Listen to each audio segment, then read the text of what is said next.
Love Woodward Sports? Love wearing clothes? Then you should be wearing Woodward Sports clothes. Check out our full line of merch at woodwardsports.com. Just click on Shop. We have all your favorite designs, like Dan Campbell kneecaps, Woodward Golf, and of course, our own logoed out merchandise. Men, women, infants, kids all love Woodward Sports. Impress your friends. Impress your boss. Impress your dog. Buy Woodward Sports merch today.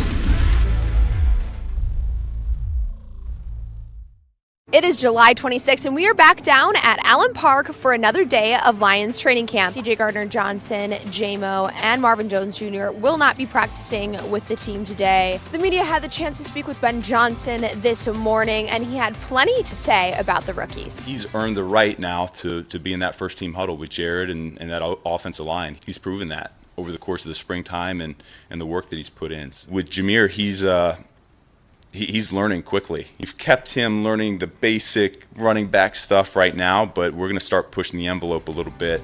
Yesterday we saw Antoine Green getting reps in with Jared Goff because some players are dinged up, but Ben Johnson did say that he earned those stripes in the spring that has allowed him to practice with that first team. Johnson didn't have much to say about the rumors of Bridgewater joining the Lions, but spoke very highly of Sudfeld's progress with this team and his consistency.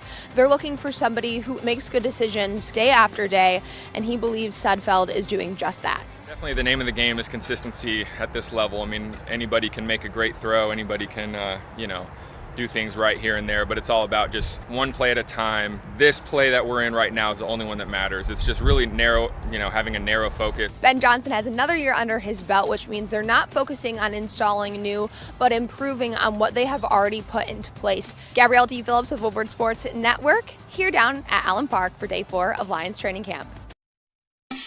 Good morning, everybody. It's the Morning Woodward Show here on the Woodward Sports Network. It's Thursday, July 27th, and we're continuing our training camp coverage here, and we got Gabby D. Phillips back from training camp, so she'll be helping us recap that. But as always, Jeff Iafrate, Sam Flannel, JB, Lucas Klotz are joining us, like I said earlier. Gabby D. Phillips is back, and we'll be breaking down some of the training camp storylines that she was there for and much, much more. But welcome back, Gabby. How was it? How was your experience at training camp? Fantastic. It is great to be in there. The energy is raised even more from OTAs. Everyone just seems so focused, so happy to be there, and so proud to be a Detroit Lion. Love it. It's great energy to have going into this season, and I think the biggest thing, and we touched on it yesterday when I called you guys, is this hype train talk that's going on around the media and the NFL and here at Woodward Sports. Everyone is so excited and has very high prospects for this season. And they hear it, they very well hear it, and they're very well tuning it out because they know that they have a lot to prove this upcoming season, coming off of the end of the season that they had last year, working on that momentum, and now, especially with Ben Johnson's second year, really overtaking this offense, making those little tweaks to make this year work that much better and that much smoother for this team. And even with the high expectations, you know what is easier to digest when you have such high expectations? When you have injury scares, but they go the way you hope they go. Yeah. Like CJ Gardner-Johnson. He's already back at practice. He's walking around, so that's good news. At first, initially, when you see the reports and he goes down with a leg injury, everybody thinks of the worst. I know we talked about it after the show, and we're all thinking, ACL? Is he out for the season? Is it Brian Branch season? Is it going to be like Tracy Walker to Kirby Joseph last season? And then you hear him. He's already walking back at training camp. This is per Eric Woodward. Yeah, look at him. He's moving. He's doing his little drills. So there you go. That's good. He's got his compression knee sleeve on. So at least he was out there that next day. J-Mo right next to him, so getting it in, that's so he's a not very bad good either. sign. So CJ Gardner-Johnson, J-Mo, and Marvin Jones Jr. have all been, stepping to the side for the start of that practice and going over their kind of rehab moves together. And they're able to also build on that camaraderie with each other, which you're seeing them mess around with each other at that point too. So there's pros and cons. Obviously, you never want to see anyone hurt, but he does have 2 other people around him to rely on and continue to build that chemistry with the team. Yeah, a lot more Lions to get to as well. We're going to get to some of the quotes from training camp. For example, Ben Johnson spoke about, Jared Goff shooting him that text about Amon-Ra, just saying, Amon-Ra, big season. Big season. And that's all he had to say. We'll break all that down and much more. We have also a fun question to pose that was on actually woodwardsports.com and Woodward Sports, all social medias. And it's an interesting question regarding this defensive line. We'll also get to a sharp football analysis. They came out with a list ranking front sevens in the NFL. You're going to want to see where the Lions are ranked. That's at 8:30. We'll talk about that. Yeah, Lucas, he already saw it, so you're already disgusted. But just hold on for a second. We'll get to it, and we'll react to it. More than that, though, Jack Campbell has been getting a lot of love at training camp. I mean, that's one of the guys I'm excited just to get pads on that man, Sam Flannel. Because if you look at players, yes, it's nice to see them run around and move around, but when you get pads on, that's when stuff gets real. That's when it gets physical. A guy like Jack Campbell, he shines. Yeah, that is when stuff gets physical. That's when the rookies will get their true initiation into the Detroit Lions. And Jack Campbell is one of those guys that if you just look at him, he looks like the Incredible Hulk. He's 6'5", just a massive mountain of a linebacker of a man. So in pads, he's definitely going to, at the very least, be an intimidating presence. He does not look like a rookie on day one. I think we would all agree with that. He looks like a grizzled veteran at 22. What about you, Lucas Klotz? What do you think about Jack Campbell eating up at training camp? I think he's going to. Derek Barnes spoke on it. We'll play that clip a little later, but Derek Barnes spoke highly of him. I think Derek Barnes should be a little nervous just because of the way that Jack Campbell is, but I think he's going to be a monster. And I don't think he's going to have the career, but he reminds me a lot of what Luke Kuechly brought to the field. Like, as far as the skill set, I think Luke Kuechly is going to be, no doubt, a better, a Hall of Fame linebacker when both their careers end. Obviously, Kuechly's retired, but by the time Campbell retires. But he brings a lot of the same things that Kuechly brought. And I think he's an intelligent linebacker, but I think Kuechly's obviously better, but the skill set and what they bring to the table is very similar. I mean, hey, Lucas. It's a very drastic comp, but I'm just saying their skill sets are very similar. The levels at what they play at are also very similar. Are also different. Well, if you got Luke Kuechly and Jack Campbell, and then you got Hall of Fame Sam Laporta.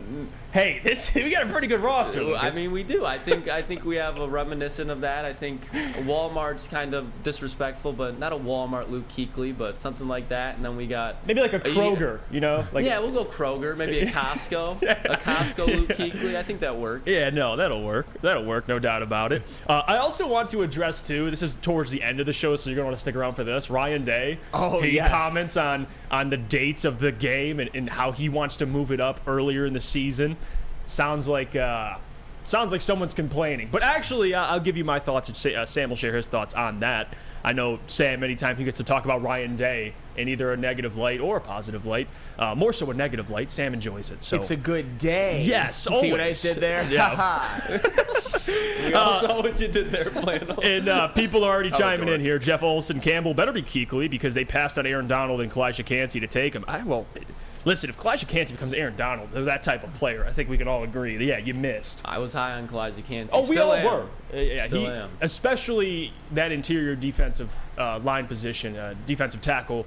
It's still kind of a weakness until we see what they have. Until we see Aleem McNeil and maybe he can have a breakout season. But at this point, that's why I advocated so much for Jalen Carter, but we're past that. You got Jack Campbell, you got Jahmyr Gibbs, and they'll be fine. We're past it, but as much as we hate to admit it, until or unless Jahmyr Gibbs and Jack Campbell pan out, which I think they both will to some extent, the shadows of Jalen Carter and Kalijah Kancey will loom large, especially if those two pan out and someone like Aleem McNeil doesn't have a breakout season, or the interior defensive line is a suspect even at the beginning of the year. I'm not saying it's going to happen. I'm just saying we all have to watch it play out on the field. We still don't even know if this draft is good or not, as much as I hate to say it. Yeah, it's all potential. Yes, it's all potential. That's all it is right now. It's all talk. That's why I can't wait to get to the season when we can you see if the proof's in the pudding.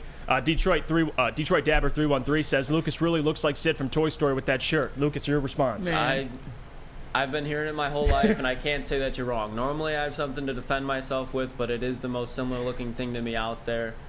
I can't defend myself on this one. So melancholy, Lucas. Yeah, Lucas is just embracing it at this point. There's some things that I just can't run from. I've been getting called Sid from Toy Story since I've been 6 years old with a buzz cut. So it is what it is, man. But that's the only one where it's just yep, you got me. Everything else,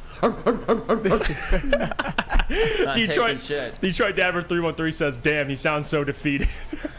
He's been fighting it. It's just, imagine that it's just that one thing that no matter who it is, Like if they want to take a cheap shot, my whole life, you look like Sid from Toy Story. It's just yeah, man, I do. I do. I do. Has that been the thing you've gotten way before Woodward Sports? Oh my, like junior high. Oh, I didn't know high that. school. I mean, it's not like it hurts my feelings, but it's just like find something else. Yeah. I'm just burnt out from it.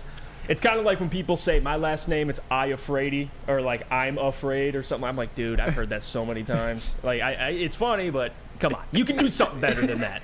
You know what I mean? All right, we'll tell you what. We'll go to break. When we get back, we'll bring up an interesting comment that Ben Johnson made, kind of referencing what Jared Goff texted him, talking about Amon-Ra St. Brown. We'll get to that after the break, but before we do that, Sam Flannel, where can everybody get their hair cut today? Oh, they can get their haircut, of course, at Lady Jane's, and I got my haircut recently, and it's still looking good, even though it has grown out quite a bit. And you can walk into any Lady Jane's for an award-winning haircut experience and automatically enter for your chance to win not one, but 2 vehicles of your choice, courtesy of Les Stanford Buick GMC of Ferndale. That's right, 2 cars, one for you and one for your wife, girlfriend, or best bud. Lady Jane's open 7 days a week. Walk in anytime. It's wicked awesome.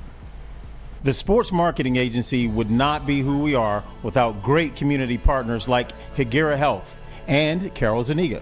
It's an awesome opportunity to partner with your organization. Higuera Health is a comprehensive behavioral health organization. We serve children through older adults with mental health, substance use, and developmental disabilities across Western Wayne counties, and really excited to now be in downriver communities as well. Give us a call at 734-458-4601. We are the network for Detroit by Detroiters. Welcome to the Woodward Sports Network.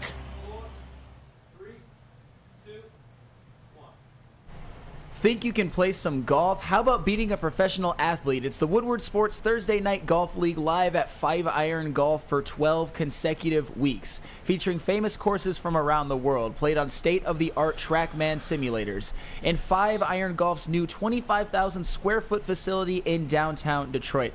Can you beat Darren McCarty on hole number 12 at Augusta National? God, I would love to, but I probably can't.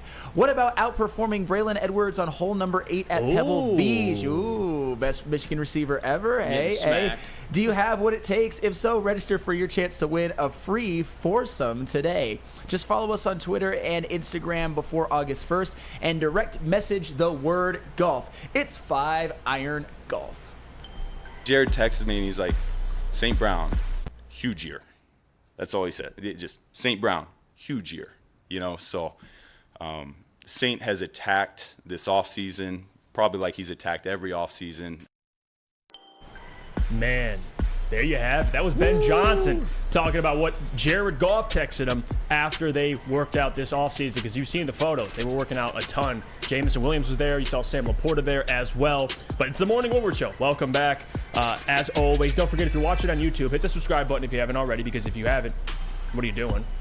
Hit the like button, because you should already hit it already. Support the boys, as always. And if you can't watch live, it's all good. You can re-listen to the podcast on Spotify, Apple Podcasts, anywhere you get your podcasts. Leave a 5-star review for the Morning Woodward Show. And as always, woodwardsports.com for all the latest news, articles, updates, show clips, and merchandise. Like JB's wearing. Man never misses. Has another Woodward Sports t-shirt on. Let him see it, JB. There you go. Hey, that's the Lions. JB Smooth. There you have it. But speaking on what Ben Johnson said real quick, and I know we've been talking a lot about Amon-Ra, so it feels like we're being repetitive, but this is important. And the reason why I put this on the prep is because if no one nationally is going to talk about this man and he's not going to get the respect he deserves, then we're going to talk about him. Because Amon-Ra St. Brown, and I'm going to keep saying this, he's in for a big season. Like, we've been saying this, and then Ben Johnson kind of confirmed it. Even Jared Goff feels that way. You can't put a ceiling on someone with that type of work ethic. I think that's the number one thing you've learned. I mean, for a guy who, wasn't the fastest coming out, wasn't the most talented, but had the really worked the hardest. And we're looking where he's gotten to now. First 2 seasons tied for NFL history for the most receptions. And on top of that, last season, even in a year where technically he missed 2 games. So he missed 1, but then another game he left in the first quarter, he still had almost 1,200 yards. So think about that for a second. If he played in those 2 games fully, what could he have had last season? And I'm sure from Jared's perspective and Ben's perspective, he got better. Yes. So if you're telling me in those 2 games, he probably left another 150, 200 yards on the table. One of them would have been against Trayvon Diggs, so we'd have gotten yards against that well, one. That's a great point. He probably would have cooked up a 7-catch for 100-yard game against Trayvon. 2 tutties probably as 2 well. 2 tutties. I'd go with that. Yeah, so Amon-Ra St. Brown, to me, I think the floor, if I had to give a stat prediction, I think the floor for this season, I would say 1,400. Yeah, I would say that. Yes, I would say that because, like I said, 1,200 missing 2 games. I think he's even better. And you got to remember, too, the first 6 games, no Jamison. I know they didn't have Jamison last year, but no DJ Chark either. So besides Amon-Ra, and then you got Josh Reynolds, who, he's solid. Khalif Raymond, solid. But there's not really Marvin Jones. There's not a guy there immediately. Sam Laporte, I think, will be eased along, but he'll be utilized. But no TJ Hawkinson. It's the Amon-Ra St. Brown show. Point blank. End of story. So he's going to get involved early on.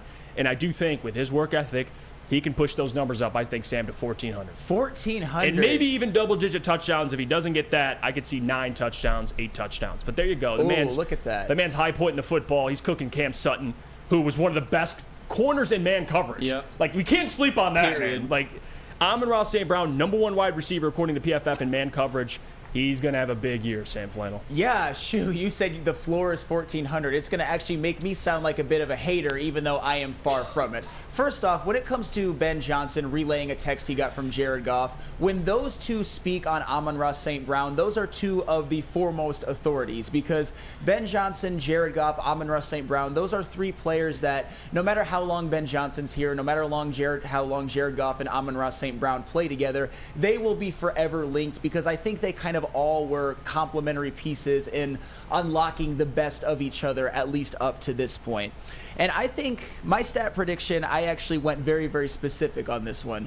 For this season, I have him having 116 receptions for 1,392 yards and 10 touchdowns. I do have him getting 10, and that equates to 12 yards per catch, which would be an improvement on last year's 11. And there are some things that I think he needs to do and needs to continue to do well for that to happen. I think Amon-Ra St. Brown needs to get more down the field opportunities, and I think that he will. When it comes to Amon-Ra St. Brown, you see how good of a route runner he is. You see how great he was in man coverage that year. Why can't that translate to more down the field routes, more deep posts, more even goes at some point? I don't think that's going to be his bread and butter, but I think it's going to be incorporated more, especially in the first 6 weeks when Jamison Williams is gone. But also, is there any more reliable safety blanket in the NFL right now than Amon-Ra St. Brown? I'm not saying he's #1, but when Jared Goff needs a big 3rd and 7, who can you go to get 8, 9, or 10 yards more than Amon-Ra St. Brown? And he's still going to have that because he is such an elite route runner out the middle of the field in the short and intermediate. Mm-hmm. And also, I think he is going to be more of a red zone threat because the one criticism you could say about Amon-Ra St. Brown, other than the fact that his yards per catch isn't high, it's his touchdown numbers.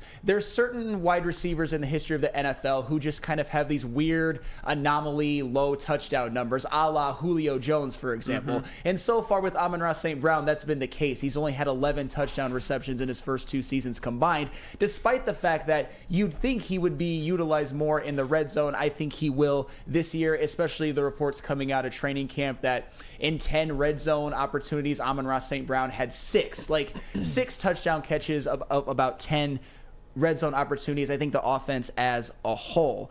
And with Jamison Williams being out in the first 6 games, we talk about who's going to replace that production. Is it going to be Jahmyr Gibbs? Is it going to be Marvin Jones? Is it going to be Denzel Mims? Is it going to be Josh Reynolds?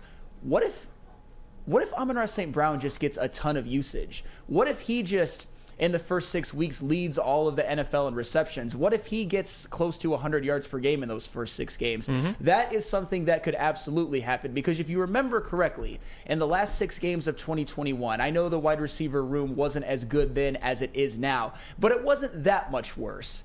Amon-Ra St. Brown had over 550 receiving yards in the last 6 games. It wouldn't shock me at all if Amon-Ra St. Brown does that in the first 6 games of this year. And I think that will all parlay itself into Amon-Ra St. Brown being, at this point of his career, Jared Goff's favorite target that he has ever worked with ever. That includes Cooper Kupp. That includes Robert Woods. That includes anybody he ever worked with in Los Angeles. I think it is no doubt going to be Amon-Ra St. Brown. So all of that into one big, amazing parlay, which which I think is very, very doable. I think Amon-Ra St. Brown, I will repeat, 116 receptions, 1,392 yards, 10 touchdowns, and a second-team All-Pro. Yeah, and just to speak on Sam's point, Lucas, and I'll let you share your thoughts. We'll just compare it to CeeDee Lamb because I feel like that's the guy that's always in that conversation. CeeDee Lamb last season, 156 targets. He came down with 107 of them for 1,359 yards. But again, Sam, the number, and you kind of spoke on this, to 12.7 yards per reception. Amon-Ra had 146 targets, came down with 106 of them. Crazy, he had less targets, but I almost had as many catches. So he had a higher catch percentage. But Amon-Ra, 11 yards per reception. So if he could up that yards per reception a little bit, even for a guy like CeeDee Lamb, who you look at as a true X, 6'2", big body, but Amon-Ra St. Brown, I think, could have similar production.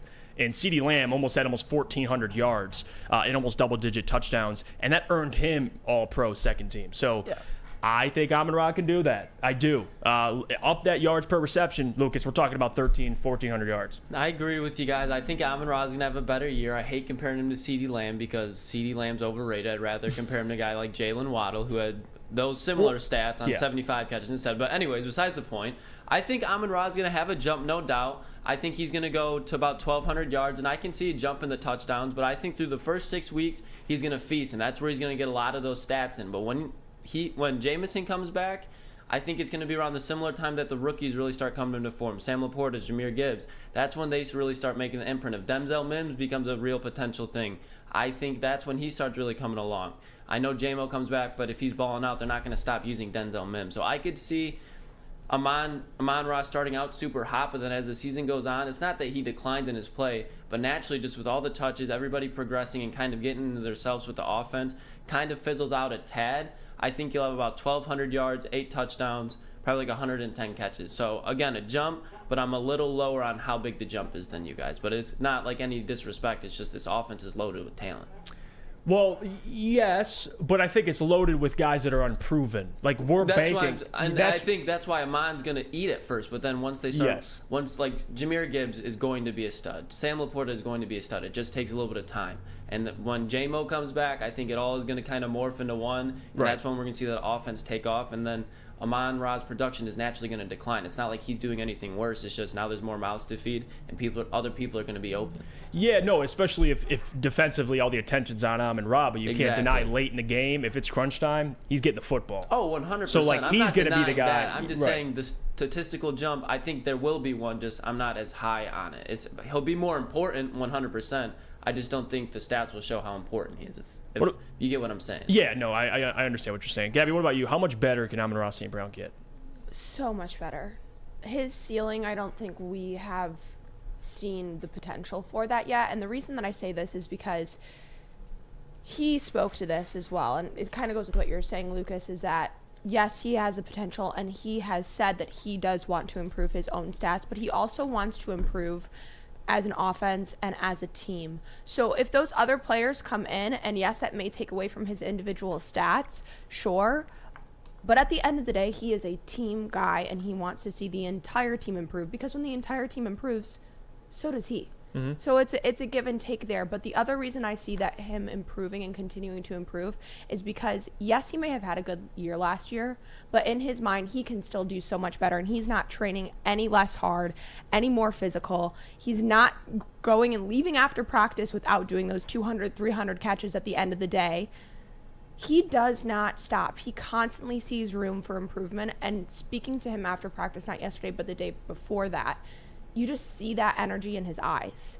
You see it in his demeanor. You see it in the way that he carries himself. We know that he carries himself very well as a player and as a leader, whether he speaks to that or not at this point. But he has all of what it takes to continue improving. And, you know, we've all talked about the list that he can name off all of the names. And it was brought up. And he said, yeah, of course I still use that. I see everything. Mm-hmm. I see all the good stuff that all the media says, and I see all the bad stuff that the media says, and don't think that I ever forget a single piece of that. And I mean, he's standing in a scrum of a bunch of reporters, and he's looking everyone directly in the eyes and he's calling them out. I know what you've said about me, and I will prove you wrong. And that's the pettiness I'm here for, JB. I'm all here for that pettiness, baby. What do you think? What? Give like a stat prediction. How much better can Amon-Ra St. Brown get this season? He can be so much better. But first, let's just go back to that golf hit Ben Johnson with the "you up" text. I want to talk about Amon-Ra, like for real. Hey, that's interesting right there. But as Gabby pointed out as well too, this man is determined to prove everyone wrong. As he said, with the catches that he does after practice, the man just puts in so much extra work. And as far as stat lines go, I'm kind of leaning towards Flannel Sam, although I do feel a little bit more comfortable with the 1,300 yards, but That's at least That's high. It's high, but it's possible. No, and sorry. No, I'm not saying it's not possible, but to say the floor to be 1,300, I feel like that's very high. Lucas, he had almost 1,200 and missed 2 games. I understand that, but that's a Ben Johnson offense. Like during that play calling, no one has ever seen that. So now people have a little bit of play calling. The defenses that we are going to be playing are, like, especially in the first half of the season, not like they're bums. It's not that Amon-Ra. Oh, yeah, the Falcons. Great. The Falcons secondary is probably the strength of their defense. Oh, yeah, the Raiders. Sweet. The Raiders don't have anything crazy like that, but I think we are setting ourselves up for disappointment because teams are going to be like scheming to stop Amon-Ra St. Brown in those first 6 weeks. Now Ben Johnson's still going to stop that and avoid that. Yeah. But to say 1,300 yards is the floor is a little high. But I don't think it's at all crazy. It's not crazy, but if you get 1,200 missing 2 games, 1,200 is perfect. 1,100 even better because if he gets 1,100, somebody else in this offense means they're going off. But there isn't nobody in this offense going off. There will be though. Like, and when you get into like week 6 and on, like you don't want it just to be a Amon-Ra St. Brown show, especially because it's not a diss. There's more talented players on this team, so if you can get the more talented players, again, it's not saying Amon-Ra isn't talented, he's the most hard worker, that's why he can hang out there with those talented players, but there's more talented players on this roster. I don't want to just see Amon-Ra force-fed the ball. And I'm not saying that. I think with the talent on this team and how they're going to be running the ball with this offensive line, like 1,400 yards, he's going to have to get force-fed the ball, and you don't want that. No, you don't have to get force-fed the ball. I mean, he got 1,200 last season without being force-fed the ball. He's just open. I think Jahmyr Gibbs is going to get a lot more catches. Like, no DeAndre Swift as well during those games. DeAndre Swift would take a lot of those catches in the receiving game. Sam Laporte is definitely going to get more catches than all those 3 tight ends combined. But he did this with TJ through the first half of TJ freaking Hockenson. But TJ Hockenson, he wasn't really a fit the whole time. You could see he wasn't a fit. But he walked in and he earned more respect right away than I think Sam Laporta will. Like, they knew, all right, we got to get Sam Laporta. I don't think will walk out and immediately be better than TJ Hockenson day one. I don't like. It's early to say, but I mean, TJ Hockenson wasn't Brad Holmes' guy. But he's still TJ. He went for 180 against the Seahawks. I understand that, but it's not like they're just going to be they're going to utilize Laporta different than they utilized Hockenson. I'm saying that for a lot to happen with this offense, with as much as they're going to run the ball and the skill around them, I think 1,300 as a floor is very high. Like, I don't. That's like when the guys where it's like, yeah, CeeDee Lamb got the ball, but he also had Kellen Moore as offensive coordinator, and that's the most one of the air raid offenses in the NFL. Like, Dallas throws the ball up there with more than anybody else. But they had Zeke, but a lot of the times they were checking it down to Tony Pollard and screens, and then that's how they were scoring. Yeah, but you have to think too, like, and this is why it's hard for me to say that's unreasonable because, and I agree with you, I'm high on the rookies, but you're banking on rookies to be big time, which I understand this whole team is, though. Like, that's what they're building this team around. Like, Marvin Jones, Josh Reynolds, like, who's the threat? They took a first-round pick running back, a second-round pick tight end, and they're both starting day one. On the defensive side, they're using their first-round pick linebacker starting day one. Like, this team is building their core around young guys, and they're going to feed them right away while they're young and able to take it and not get injured right away. Like, when these guys get older, there's more chance for injury, especially Jahmyr Gibbs. Like, they're going to build around Jahmyr Gibbs right away. Yeah, I think he'll be involved, but I just, again, for someone like Amon-Ra who's already proven, I don't think he's going to walk in and then now Laporta and everyone's on his level sharing the football. That's not how that. It's like Amon-Ra St. Brown's here. Tight end room last year here. Now Laporta is here. That's going to naturally bring down his production. He's getting better, dude. How can he go down? It doesn't matter if he's getting better. It's about the touches that are going around. It's not like there's going to be extra 50 touches and 50 plays that are happening. No, this offense is going to be more efficient, so it's going to create less plays that are being ran. And especially when you have a running back like David Montgomery who's going to be better on a yards per carry basis than Jamal Williams, you're not going to need to throw the ball as much. This offense was playing from behind this first 8 weeks of the season because they're getting their asses kicked, so they're throwing more. They're going to be in better control. Their defense is better. I'm telling you, it's not that Amon-Ra is bad. He's not going to have to do that, and they're not going to make him do it if he doesn't have to. Yeah, no, listen, 1,300 to me, it's not that I'm saying it's either he gets that or it's a failed season, but you can't deny Amon-Ra, usually in the NFL, you get better year to year. Right. And Amon-Ra will be better. He will by be default. better, but I don't think his stats are gonna So him adding him being more of a deep threat isn't gonna factor into more yards. Like you're not. I'm not saying that. I'm saying he's gonna take a statistical jump. He's gonna go to 1,200 yards. But I think 1,300 yards. He was at 1,200 last year, Lucas. What is that statistical jump? Because he got 1,200, missed 2 games. The whole game plan is going to be different. Do you think the Lions are going to be playing from behind as they were last year? I don't know. Do you think to say that they won't be? They're going to start out. What were they? Their defense will be better. Their defense will be better. Their defense will be better. So that's going to create the other team. They're not going to be scoring as much. So the offense is going to be running the ball more. When you run the ball more, it burns the clock. When you burn the clock, you don't have to throw as much. It's just little things like that. It's not disrespect to him. It's just how the game is going to flow. I don't know, man. Listen, Amon-Ra St. Brown to me, and listen, I'm just trying to go off the numbers here, and Sam Flannel would approve of this, but it's not all just numbers. It's also eye test. It's what we've seen in training camp. I'm not saying he's not going to get better. I 100%. Okay. So you think he'll get 1,200 again? I think he'll be better. That's fine. I think he'll be much better because he's a young player. It's his 3rd season in the league. And Ben Johnson, if he's saying, yeah, big year from Amon-Ra, well, guess what? Ben's the one drawing plays, so they're going to get Amon-Ra. He's going to be better statistically this season. I don't think there's any argument for that. You miss 2 games, you get 1,200 yards. If he plays, given he's healthy, that's a big part of it, he'll have more than 1,200 yards. Like, that's a given. I'd be willing to bet on it as well. But we'll go to break. When we get back, I want to discuss the front 7 rankings, the Lions, and see where they came in. We'll get everybody's thoughts on that. But before we do that, I got to tell you about our friends over at SMA, because the sports marketing agency helps spread awareness about mental health and substance abuse. Their new podcast, this is the S Word, helps fight the stigma about seeking help. If you or someone you know is struggling, head to thesportsma.com for more information. Introducing the Planet Fitness Guide to getting that post-workout glow. Step 1. What's your why? More epic energy? Better sleep? Blow off steam? Step 2. Join Planet Fitness for just $10 a month and get moving in our clean and spacious clubs. Step 3. Bask in that post-workout glow. Join Planet Fitness today for just $10 a month.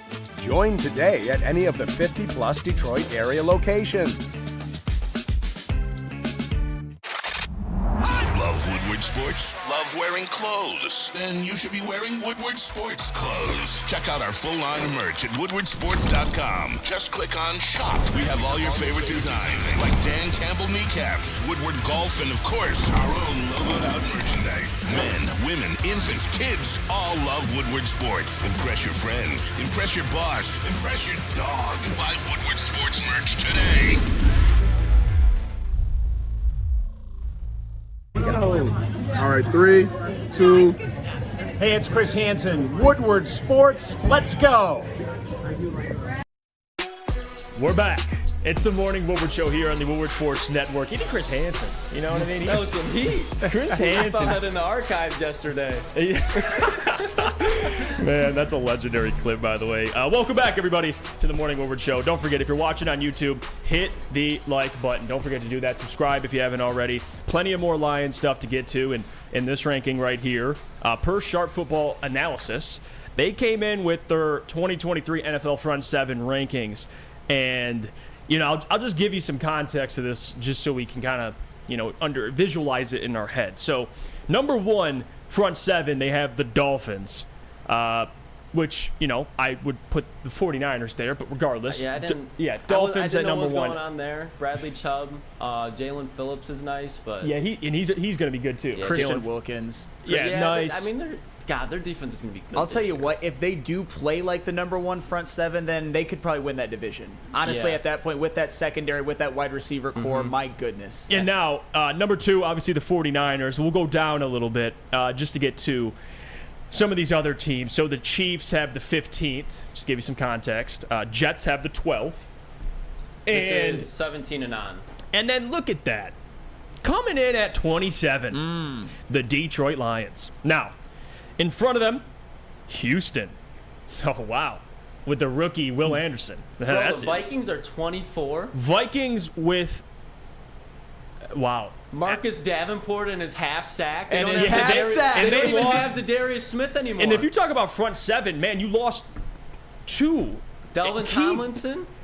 Well, yes. Well, that's another part of it. They lost Delvin, they lost Darius Smith, and they lost Eric Kendricks. So hey, if you want to bring up that front seven, they got worse. But somehow they come in at 24. 25, the Broncos. Texans, that is bogus. It is what it is, though. Falcons, Raiders, Bears, Rams, and Cardinals, I do think are fair, like back of the league. The Lions, though, and this is why I'm going to try and understand where they're coming from here, because at least in Detroit, you look at the talent they have on this defensive line, and there's Aiden Hutchinson's the guy. I think nationally is well respected, but other than that, there's not really any marquee guys. There's James Houston, in which we like. He's up and coming. But it's not like people on national shows are talking about James Houston yet. I think they will. But Aleem McNeil, he's not on the map yet. I think he's drawing attention to people that know ball, but he's not nationally recognized. Josh Pascal, now you got Broderick Martin. Romeo Okwara hasn't been healthy, but we know he had a 10-sack season when he was healthy. There's a lot of unproven guys on this defensive line, which I think hence why they rank at 27. Although I disagree, I can see why they put them.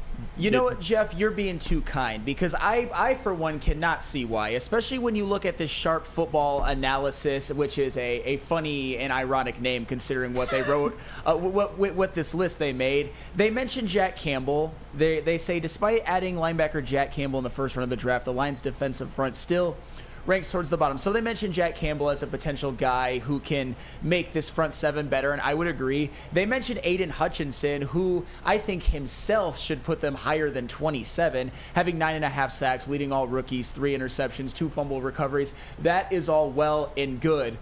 But where the hell is the mentioning of James Houston? I'm at the point where I'm getting a little bit tired of the James Houston disrespect nationally. And for the record, I never really thought that James Houston was disrespected, but when you look at a list like this and you talk about front sevens and you don't even mention the man who had 8 sacks last season in 7 games, who had more sacks than Kayvon Thibodeau and Trayvon Walker combined, who had more sacks per game than Nick Bosa. I get it, in a short sample size. How do you not put him up there? His presence alone should probably, him along with Aiden Hutchinson, along with, you can debate guys like Jack Campbell or Malcolm Rodriguez or Lee McNeil, the Aquaras, all of that, should put them at very worst in the top 20, especially when you consider the Houston Texans are ahead of them. Who do the Texans have? I couldn't name you besides Will Anderson.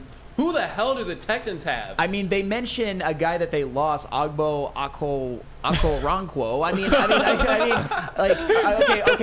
That's all well and good. And I think Will Anderson is going to be lethal as a rookie. I think he's going to be Defensive Rookie of the Year, but still, he is unproven. You look at the Denver Broncos, for example. They mention more players that they lost lately than that they've gained. They lost Von Miller, they lost Bradley Chubb, they lost Draymond Jones, and they added Frank. Yeah, they added Frank Clark, who I think he's a solid. Mid. Frank Clark is mid. Frank Clark is not mid. He has come down from his peak in Kansas City without a doubt. He has. He is now mid. I would never call Frank Clark mid because I believe he's 3rd all-time in postseason sacks. He's a 3-time Pro Bowler. But that doesn't mean that he's not mid right now. He is mid. Either way, we'll get off the Frank Clark debate. Okay, fine. But then again, I don't think that replaces all of the production. But you guys mentioned the Minnesota Vikings, my mortal enemies right now, because I hate them. I cannot wait to see them fall off of a cliff. And let me read this write-up and let me help me make this make sense, Lucas. Help me make this make sense, Jeff. Minnesota had 2 double-digit sack producers last year. These are from Sharp Football Analysis. But Zadarius Smith was traded. We already know Zadarius Smith was traded. And Danielle Hunter's status for 2023 is up in the air as he awaits a new contract or possibly a trade. But wait, it gets better. The Vikings were 27th in pass rush win rate a year ago, and the duo of Hunter and Smith combined for 106 of their 236 total quarterback pressures. So basically what you're saying is they lost their 2 best pass rushers, or they lost one for sure. They might lose another off of a front 7 and a pass rush that was bad. And like you said, Lucas, they replaced with Marcus Davenport, Dean Lowry. They also lost Dalvin Tomlinson. The Minnesota Vikings are going to fall off of a cliff. And you know what? I know this isn't a Vikings segment. I just need to hammer this home, why it's so egregious that they're ranked ahead of the Detroit Lions. hot take right now, and I don't think it's a hot take, and I cannot wait for this to happen. Geez, brace yourselves. It will make me the happiest man alive. The Minnesota Vikings will finish last in scoring defense this year, and I will laugh. I will key all my way home because I will be keying all my way home. I will do the evil laugh. I will do the belly laugh. I will snicker. I will do any way that you can call it because I still killer. Thank you. I still cannot believe that this team has people who believe in them. Yeah. Oh my God. That's the biggest frustration. I mean, when I first looked at this list, and the point I'm making is I'm not mad that they're ranked, in the 20s. I'm mad they're ranked behind the Texans. Like, their description for the Texans is the addition of Will Anderson Jr. gives a boost to Houston's front seven. What about Aiden? Does Aiden give a boost to – I mean, he was second in Defensive Player of the Year, the Defensive Player of the Year for rookies, the Defensive Rookie of the Year. So that deserves respect. He should boost the Lions' defensive line at least a couple spots above Minnesota. I mean, you had a franchise in the Detroit Lions who last year had the most sacks in franchise history for rookies. Think about that for a second. But then, sharp football analysis likes to say, you know what, though? The Broncos added Frank Clark. Look at them go. It's like, what? You're telling me that Lions rookies last year broke the franchise record for sacks in a season. I think it was like 20 and a half, whatever it is. And then you have the balls, sharp football analysis, to say, well, hey, the Broncos added Frank Clark. Let's ride, baby. Like that, no. And then your description for the Texans is, they added Will Anderson Jr., who has not played a snap in the NFL yet. Like this. The by the way, added Jack Campbell, and they already have Aiden Hutchinson and James Houston. Yeah, and this is the biggest, disappointment I think I've ever seen. But you know what, guys? This is why, what happens when you don't win games, right? This is it. And last year you won 9 games, but they haven't really made noise yet, and they're not getting the respect they deserve yet. Now, Minnesota won 13 games. They come in at 24, so even them winning games, they still get shit on. But the Lions at 27 makes no sense. Well, am I going to break down and cry about it? No, because I think this year that defensive line, if we do these rankings next season, there'll be respect on them. And that's the thing. Once they win games, once they win the division, once they get the national respect, they will be recognized as such. And it's so funny because these last couple of days, I think, these last 3 days for that regard, I think this has been some of the best shows we've ever done. And it's because we're all very, very high on the Lions and what they can be. We're all drinking the Kool-Aid, and I believe rightfully so. But it's still funny how you see a list like this and the Lions have the 27th ranked front seven, and it just shows what some people think about us, especially when you rank them behind Houston, when you rank them behind the Minnesota Vikings, when you rank them behind the Broncos, and I'll even go further. And Lucas, I think you're gonna love this. When it comes to, it seems like every single year there are 3 things in life that are guaranteed: death, taxes, Baltimore Ravens position groups getting overrated. Oh, because God. They have they got dogs. I would say they got some dogs over there. Patrick Queen is a little shaky, but he's athletic. Let me finish. Bro, Roquan Patrick Smith, Queen first. I'm saying because that's the first one that people are Patrick Queen has a lot of potential. He just all the pieces aren't together, but if he pieces it together this season with Roquan Smith, that front seven's going to be nasty. They have They have Agba. Yeah, I was going to say Agba. That dude's a menace, Emmanuel too. Agba.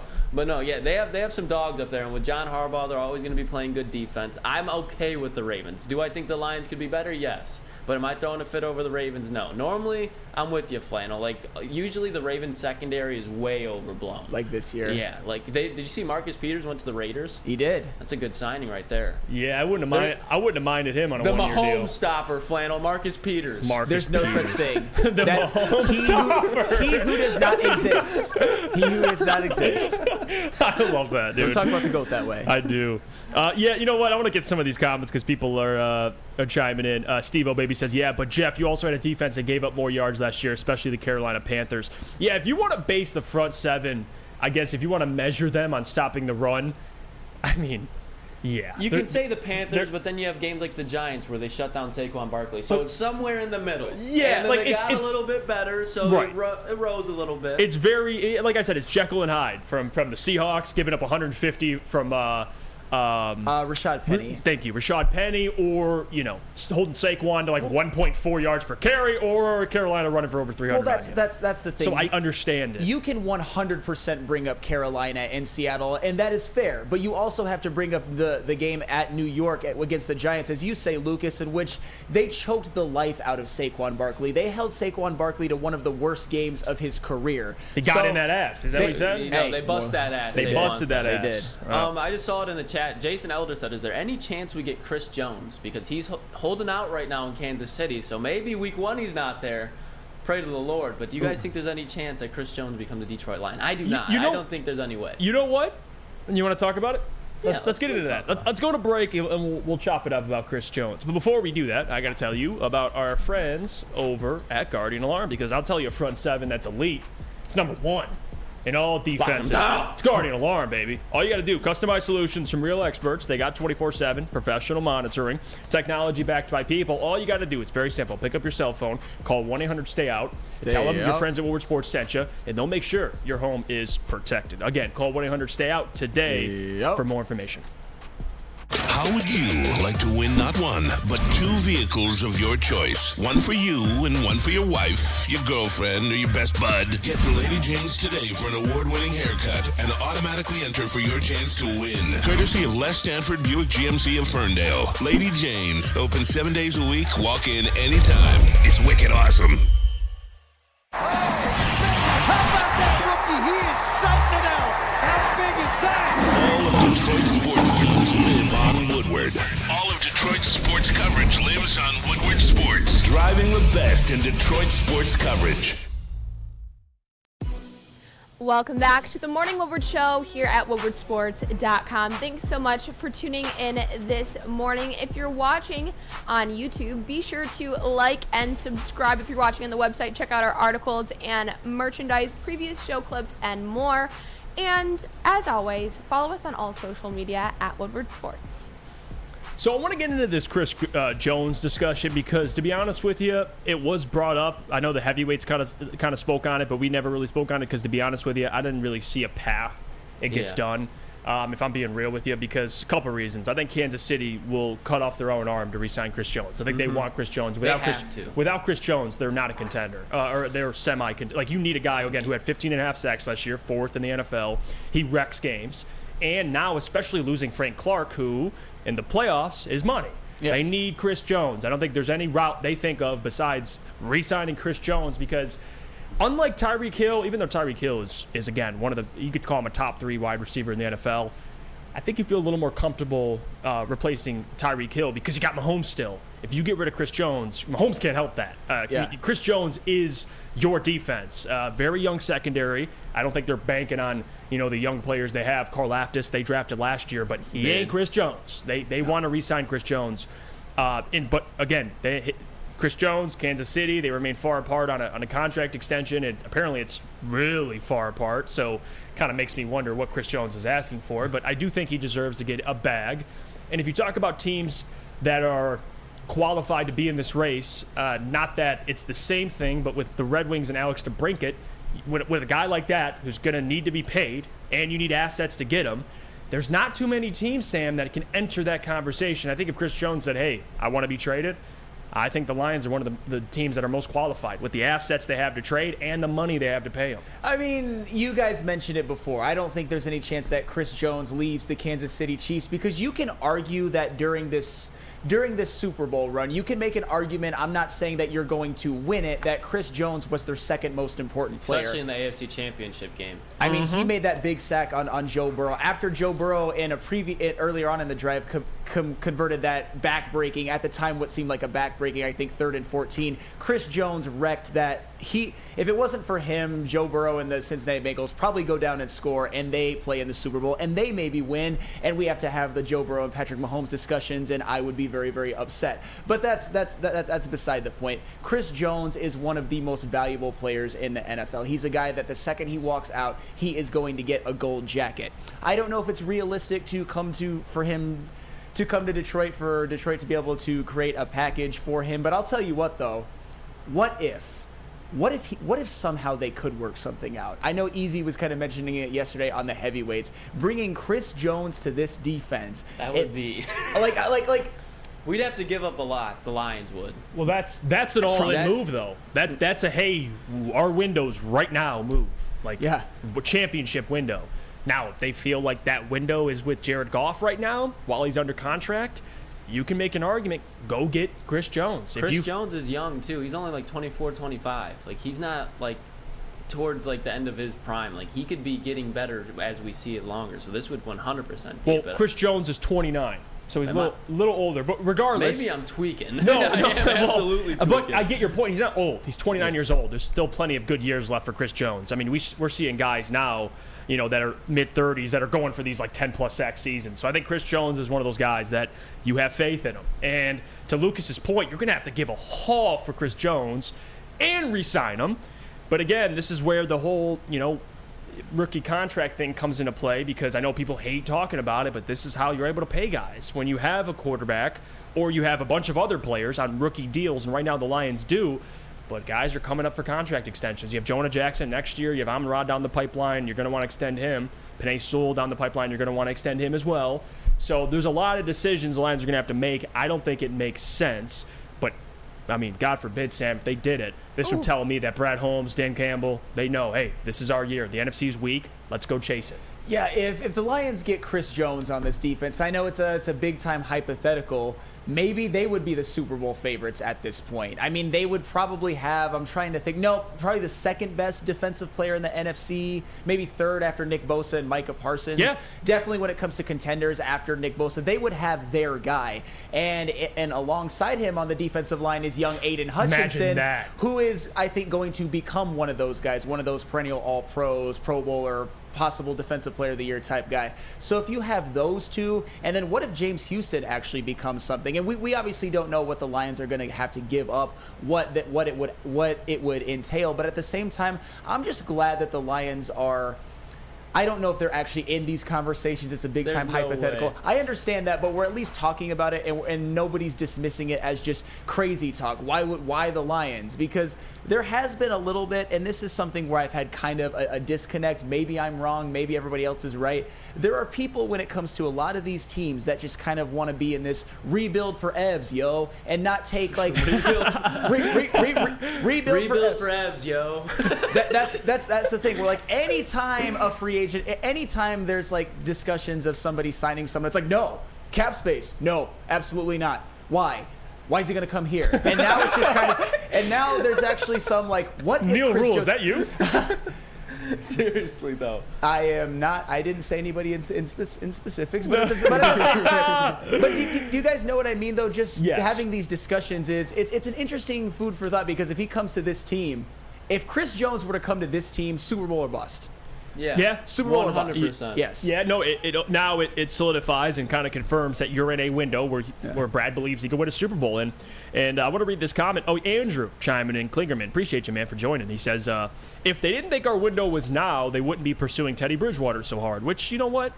I think there is some truth to that, because if you feel like you have a contender, you want to upgrade your backup position, especially if you feel like, hey, if Jared goes down, I'm not confident with who's coming in.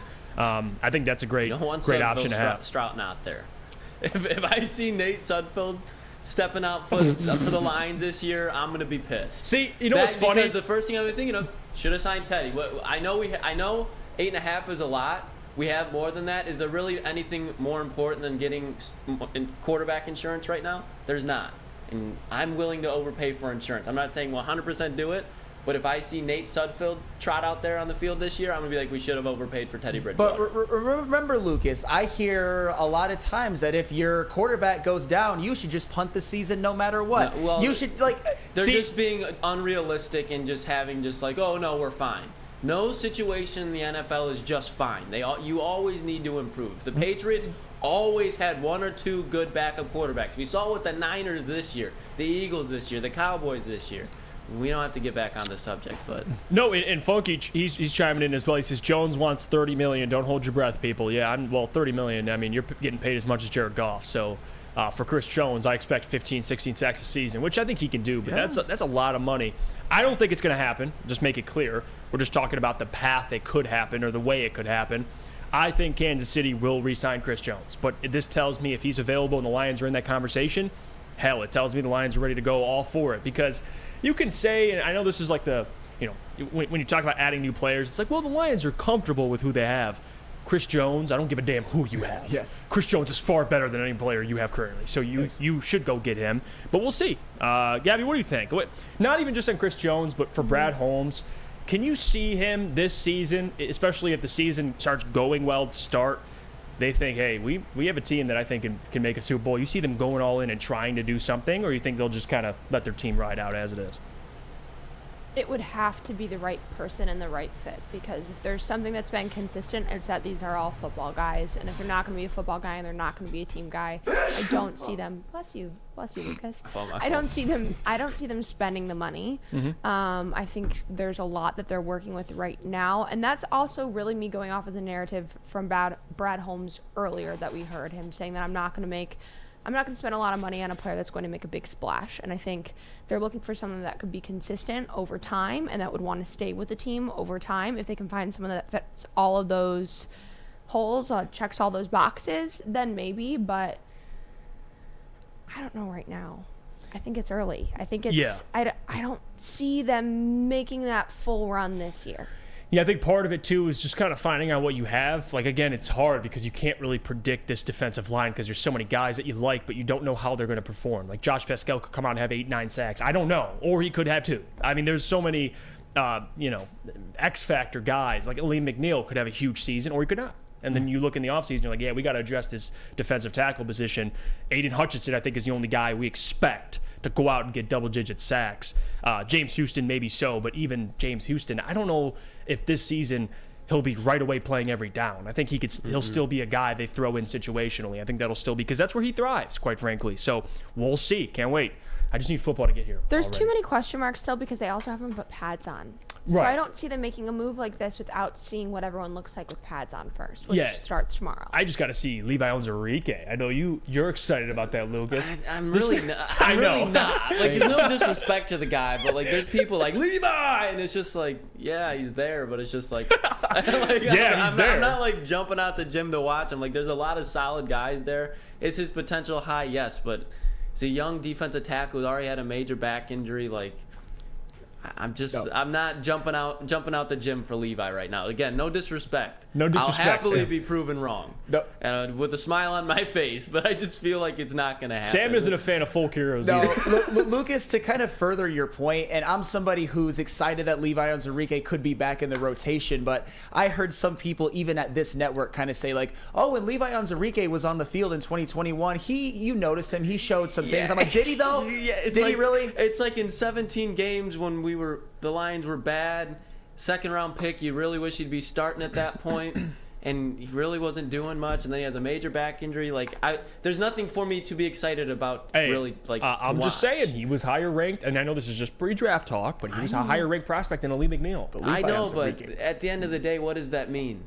He was morbid against the run in 2021. Well, that's just a fact. That means that people feel like he has a higher ceiling than Aleem. Now, if he can live up to it or not, cool. If he does, great. If he doesn't, I think there's enough talent on this defensive line. They'll be all right. That's what I'm saying. Like, we'll be all right if. But you can't deny it. Either way. That's why it's just like, I'm not like, we'll be all right if he doesn't. That's why, like, I'll happily be proven wrong. Like, it's not like I think he's just gonna go out there and suck, but I don't expect anything like major out of Levi this year. Like, everybody's like, oh, Levi's back. He's the one. He's the real one. That's the real Brad Holmes gem. It's like, guys, like, Brad's going to miss eventually. I think this is the one that he missed on. And if I'm wrong, I'm wrong. Can't all be 10s, Lucas. Exactly. Can't all be 10s.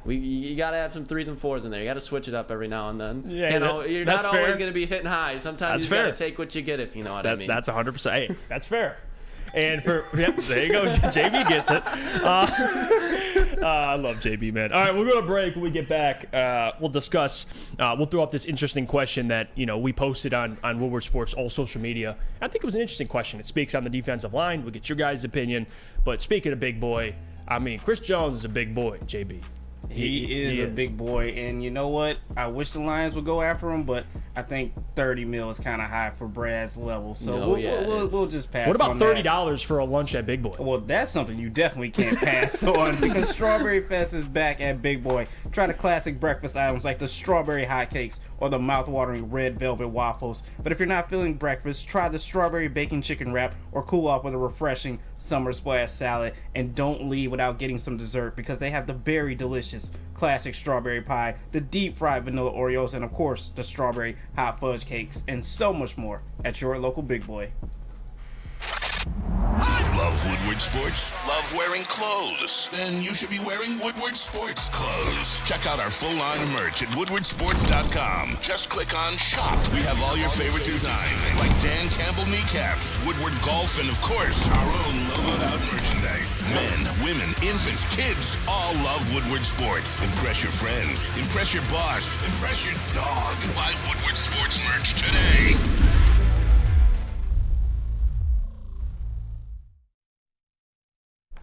How does a $100,000 trip to Vegas sound? Sound pretty good, doesn't it?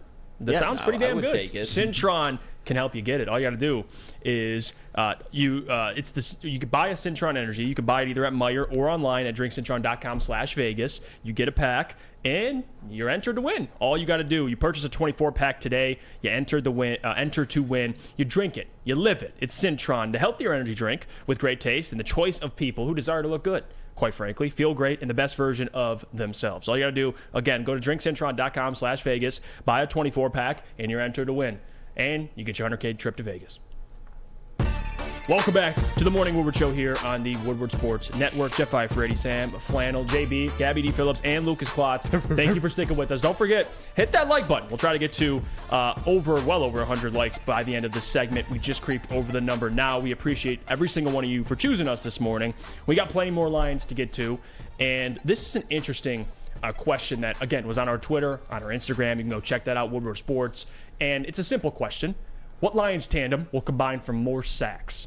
And we had this question yesterday with touchdowns. Now we're going to switch it up, go defensive line. So the two players on the left, Aiden Hutchinson and Charles Harris. Two players on the right, James Houston, Romeo Okwara. Now the question I have for the people and for everyone here, who combines for more sacks? Now, this isn't Madden. You're not going to have 80 sacks between all four. Yep. So we you have can't to do both. You can't have both. You got to choose who will have a better season out of the groups of two. Now, Sam, I'll get you the floor first. What do you think? And why is it Aiden Hutchinson and Charles Harris? Oh, well, it of course is Aiden Hutchinson and Charles Harris. And you know what? I will take it one step further. And I think it depends on your views of certain things, whether you're going to like this or not. I think Aiden Hutchinson has more than James Houston and Romeo Okwara combined. So Aiden Hutchinson on his own will win this. And there's a lot of evidence to that. He is a great player. He obviously was a great prospect, led all rookies in sacks with 9.5, despite the first 6 or 7 games, him not really performing up to speed besides for that 3-sack game against Washington. But you know what Aiden Hutchinson is about to experience? Something that all of the greats of the last 10 or 15 years have done, or a lot of the greats. The second-year edge rusher glow-up.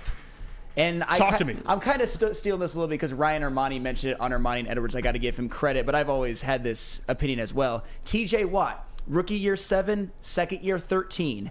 JJ Watt, rookie year 5.5, second year 20.5, which is what Aiden Hutchinson's going to do. But I'm kidding. That's insane. I didn't realize that he went to 20.5 his second season. JJ Watt was an alien. He jumped up 15.5 sacks. That is insane. That's probably... That will never happen again. That will never happen again. That's except for Aiden Hutchinson this year when he has 24. No, I'm kidding. When he has 24.5. No, Nick Bosa, 9 his rookie year. Hurt is his sophomore year. Third year, 15.5. What about Myles Garrett? Rookie 7, second year 13.5. Von Miller, rookie 11.5, sophomore 18.5, and even DeMarcus Ware. That was a man. Yes. Yeah. That, I can't stand the Cowboys, but I love DeMarcus Ware. Yes. That's a grown-ass man. Dude. Yeah. And he played a big part on that 2015 Denver Broncos team as well. Rookie season 8, sophomore season 11.5. And I think Aiden Hutchinson goes from 9.5 to 13.5 this year. I think that is what he gets. I think it's because he's going to come in without any rookie growing pains, just hit the ground running. And I think this year he's going to have more help. He's not tasked with just basically lifting up an entire defense by himself as a rookie. James Houston is going to be there day one. You've got Aleem McNeil, who I think is going to break out. Hopefully the Okwaras and Charles Harris are healthy. And I mean, that's all presumable, but hopefully they have better injury luck than last year, because Okwara and Charles Harris, I believe they both only played 5 or 6 games. They missed the majority of the season. And to me, James Houston, this isn't any disrespect, because I just hyped him up big time when the Lions were fraudulently ranked as the 27th best front seven by whatever Sharp. That's a very ironic name, by the way. Sharp football analysis. Sharp football is that analysis. Warren Sharp? Is that like his Yes. thing? Yeah. Well, Good Lord. Well, Warren Sharp should be called Warren Dole for that one, but that's beside the point. But I don't. Man just caught a stray. That got me, Flannel. That got me to cringe. That one got me. But I don't think that James. Let him cook. No, don't let him cook. See, I don't think that James Houston is going to be a guy that when he gets more snaps, perennially has like 15 to 17 sacks. I think both things can be true about him. Yeah. He had an alien-like rookie year, but there's still a little bit of unknown to him, how he's going to adjust to playing more snaps, how he's going to adjust to playing more against the run. I think James Houston has somewhere between 7 and 11 or something like that. And I think Charles Harris and Romeo Okwara, they might have 3 or 4 each, maybe. Charles Harris is playing more Sam linebacker, and Romeo Okwara, he's coming off of an Achilles. He's never quite looked the same since that 2018 season where he had 10. So I think, I don't know, Aiden Hutchinson and Charles Harris will combine for like 17, and James Houston and Romeo Okwara will combine for like 14. Give me Aiden Hutchinson, or how about 13? Give me Aiden Hutchinson and Charles Harris any day of the week. Yeah, I'm gonna agree with you. The reason why I said why is it Aiden and Charles, because I knew you'd go Aiden, because that's your guy. But also I actually agree. I think the reason, too, I'm going with Aiden and Charles is because of Aiden. Like, it's not because of Charles. Like, I think his sack number will be much higher, to the point where he just, exceeds Romeo and James Houston. Because I'm with you. I think James Houston, as much as I'm excited for him, I don't know the ceiling of a guy like that. I don't know what. It's high. Yeah. We know that at least the ceiling is high after what he did last year. Like, how many sacks do you think he can get in his best season? What do you think his potential is? James Houston with at the his Lions, peak. with the Lions, or just in general. I mean, if James Houston was an every down like pass rusher, and they just were like, yeah, he's not really good against the run, but we're gonna throw him out there because he's dynamic, he could be like a 15 sack guy at his peak. I don't think that's unfair. Yeah. Like if he wasn't just a third down edge rusher, I think he could get 15 sacks in a season at his ceiling. Right. So is that what he's going to consistently do? No. Yes, especially I think playing alongside Aiden, he can get double-digit sacks. He had a sack a game last year, so I think double digits are fair. But Aiden, I think his ceiling is close to like 20 at his peak. Like, I think Aiden could be a 15, 16. That's what, hey, you're number 2 overall pick, so you should be. Kayvon Thibodeau, I think it can be that as well. So Aiden should be as well. I think he can be, like you said, this year can maybe bump that up to 13 sacks.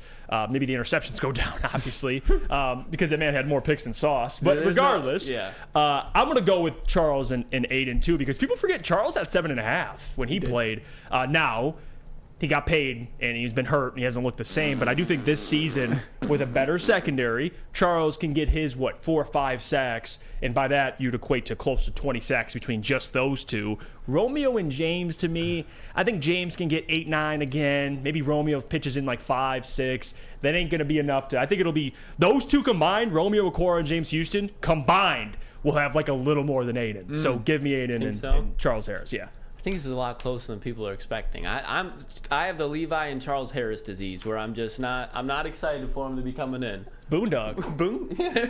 Boone. All right. But I'm really not.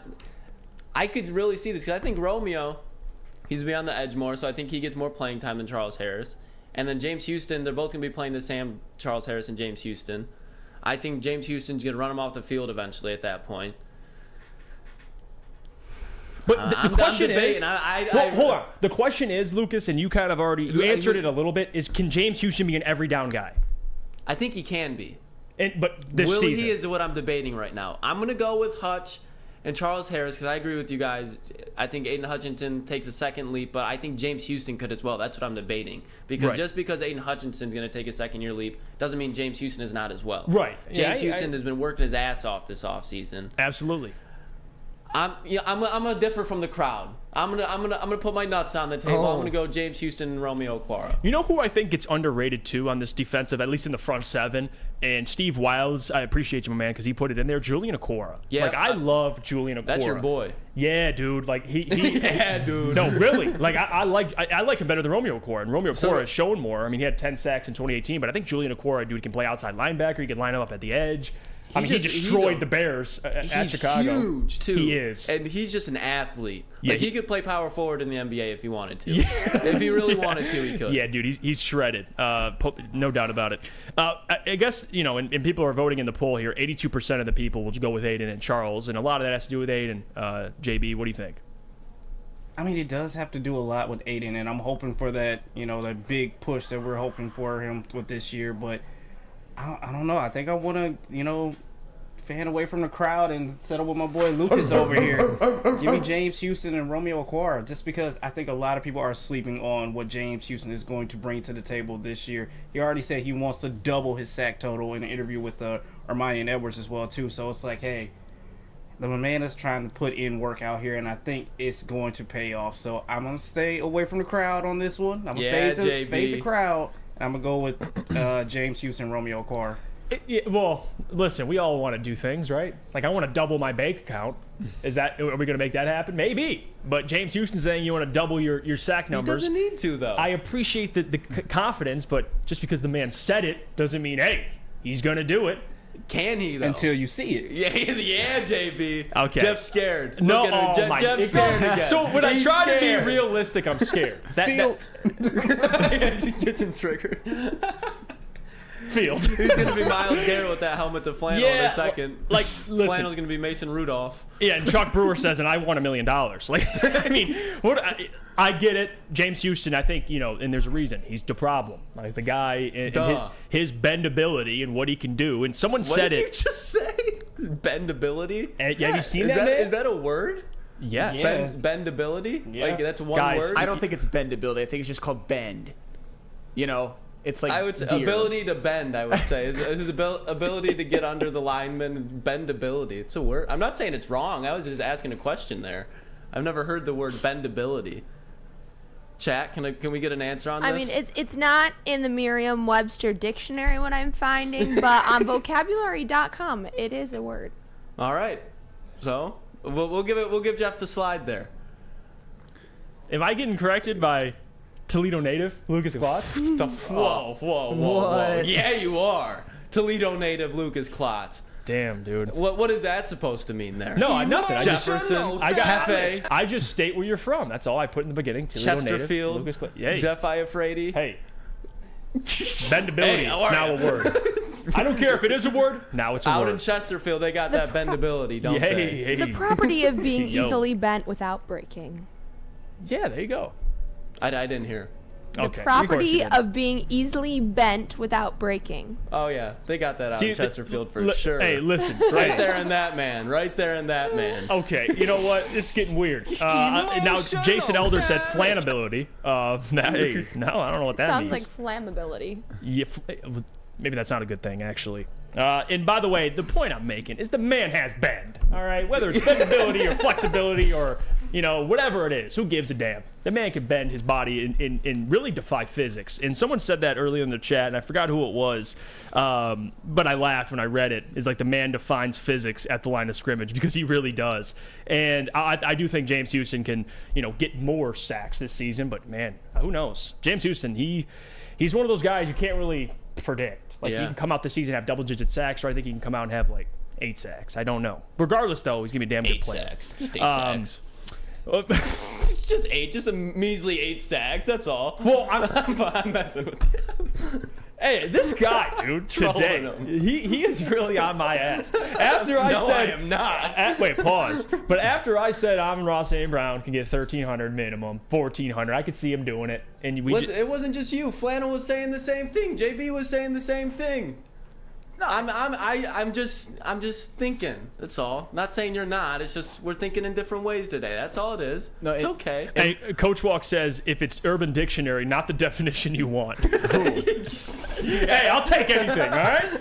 If it's a defined word, we're rolling with it. All right. End of story. No, we'll go to break when we get back. I want to talk a little bit about Jack Campbell because that man's getting a lot of love, and I'm excited. I know we're going down to training camp. Me, Lucas Booner, and Mike. Big Mike Gentry will be down there just checking it out. I want to see if they have pads on Sunday. Do you know, Gabby? Yeah, they'll have pads on tomorrow. Oh. Tomorrow. We're going to see Jack Campbell lay the wood. Pause. Sam Laporta, baby. Sam Laporta. Yeah, it's going to be very exciting. I can't wait for that. But again, like I said, we'll go to break. But before we do that, I need to hear about our friends from Randy Wise. Yeah, Randy Wise is where you can go and make the wise choice for your next vehicle. And when you head over there, let them know that you watched the first episode of the Randy Wise Celebrity Golf Tour and that you want to register for the chance to go and play golf at one of Michigan's finest courses with your friends. Do that today and you will potentially win a great round of golf with friends and a dinner provided by Fairway Packing Company. Head over to Randy Wise today and get yourself in a celebrity level vehicle.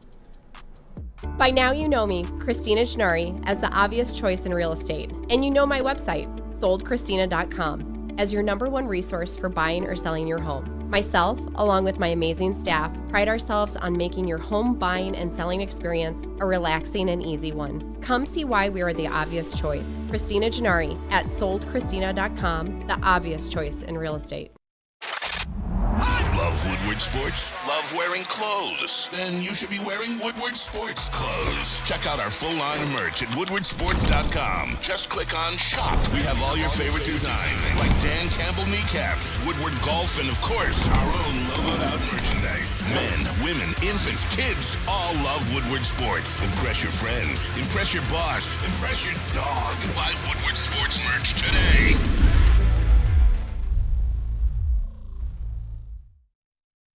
Oh, very smart kid, man. Super quiet, man. He's funny. But like when you get him to talk, it's so funny because you never hear him talk. But he's a good guy, man. He's a good ball player. He's very talented, and he's tall, which helps us out a lot. And here, get his hands and body in a couple windows in the pass game. That was Derek Barnes speaking on Jack Campbell, Lions rookie linebacker out of Iowa. The man, the myth, the legend. Probably the most... The dog. You start calling him like a quiet assassin. I think that's like a fair name for him because he's very reserved, very kept to himself, but when he puts pads on, the man's a murderer on the field. So I can't wait to see him in action this Sunday and for the Lions this upcoming season. I think he's going to be a big part of what the Lions do for years to come. But the question I have for everybody... and feel free again to chime in if you're listening on YouTube. Hit the like button. Support the show. We'll try to get to 130 likes by the end of this segment. But put your stat predictions or what you think Jack Campbell will do this season. How much of an impact will the Lions rookie linebacker make? And Sam, I'll start with you.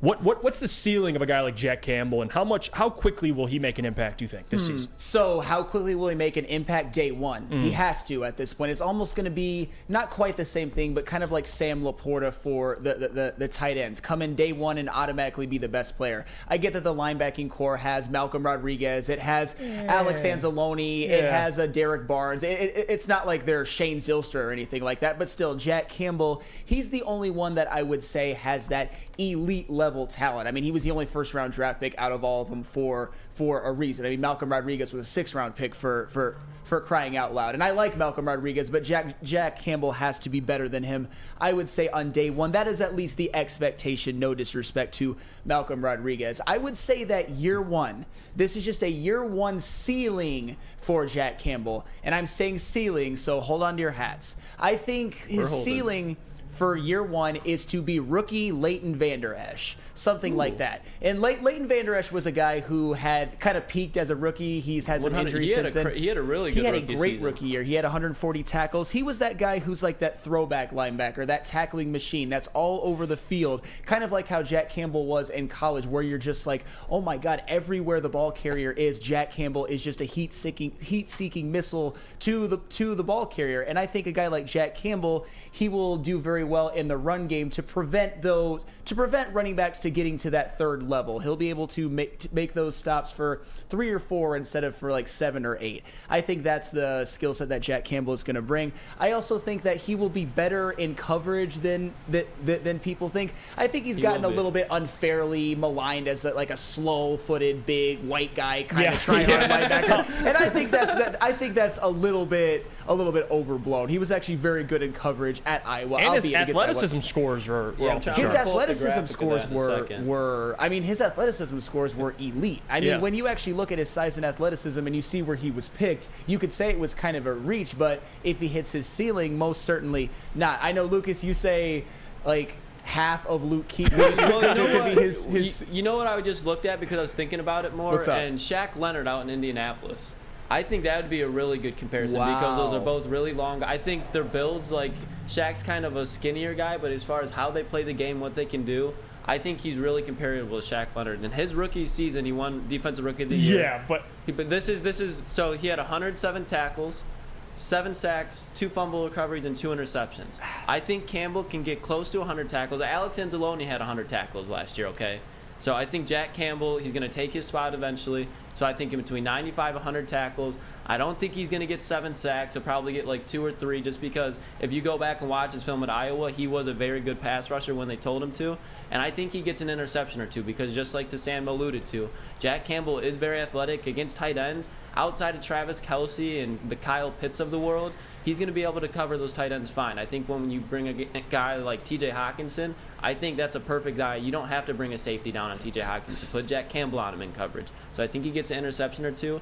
I agree with you, Sam, like you said earlier. I think Will Anderson's going to win Rookie of the Year, but I think Jack Campbell comes in 2nd or 3rd for sure. I'll tell you what, if he ever becomes Shaq Leonard, I mean, you're talking about one of the best linebackers in the NFL. That's what I'm saying, but you were saying his ceiling, and that's what I'm going off of, too. Sure. I think his ceiling, it's kind of hard to say Walmart Luke Kuechly, Costco Luke Kuechly. I think his ceiling's like a Shaq Leonard, who 2nd-round pick, a lot of people think that's where Jack should have been picked, so I think that's a good comp, honestly. Yeah, and like you said, I think he actually gets more than 95 to 100 tackles. I think he leads all rookies in tackles. I think that is a pretty safe bet, actually. I think he could get more than 125. How impactful that is, we shall see. But still, I think he needs to be that tackling machine type player from day one, especially in a 17-game season. I think that will be what translates very well to the NFL right away. I don't think he's that type of linebacker that's gonna rack up the sack numbers or blitz as much as some of the more edge guys. I think he's a guy that's good for maybe an interception or 2, maybe a sack, but most of his, I would say, his usage and his value will be flying to the football and being serviceable in coverage, serviceable to very good against running backs and some tight ends. Not the elite of the elite, but some. I think Jack Campbell's ability to sniff out screens in the NFL is going to be crucial, especially with how many times teams run them in like 2nd and 3rd and long. I think that's where the Lions, and what was huge about it, the Lions could get in position to stop those screen plays, but they couldn't get the guy down. They'd whiff on tackles. Alex Anzalone, he had a lot of tackles, but he also missed a lot of tackles. Malcolm Rodriguez was a 6th-round rookie. So now we have a legit guy out there that can sniff out a play and finish the play. That's why I think, I agree with you, Sam. I think towards his ceiling is where he can play this year just because the opportunity for him is there and he has all the tools to do so. Well, he's going to get the usage, to your point. And you brought up a great point about sniffing out screens and actually getting a running back on the ground because that's where he could use his speed and athleticism and his size. Because, I mean, that's the thing about Jack Campbell that I think we all agree on, even at Iowa. He's the type of guy that can, if there's any rookie who could be the captain of the defense midway through the season, it would be a guy like Jack Campbell because he's also a very, very smart and fundamentally sound football player. He's not the type that's going to over pursue, which is obviously huge for sniffing out and ultimately getting running backs down when it comes to screens, because screens, they can kill you if you're undisciplined, if you over pursue. And I don't think Jack Campbell is going to be that guy.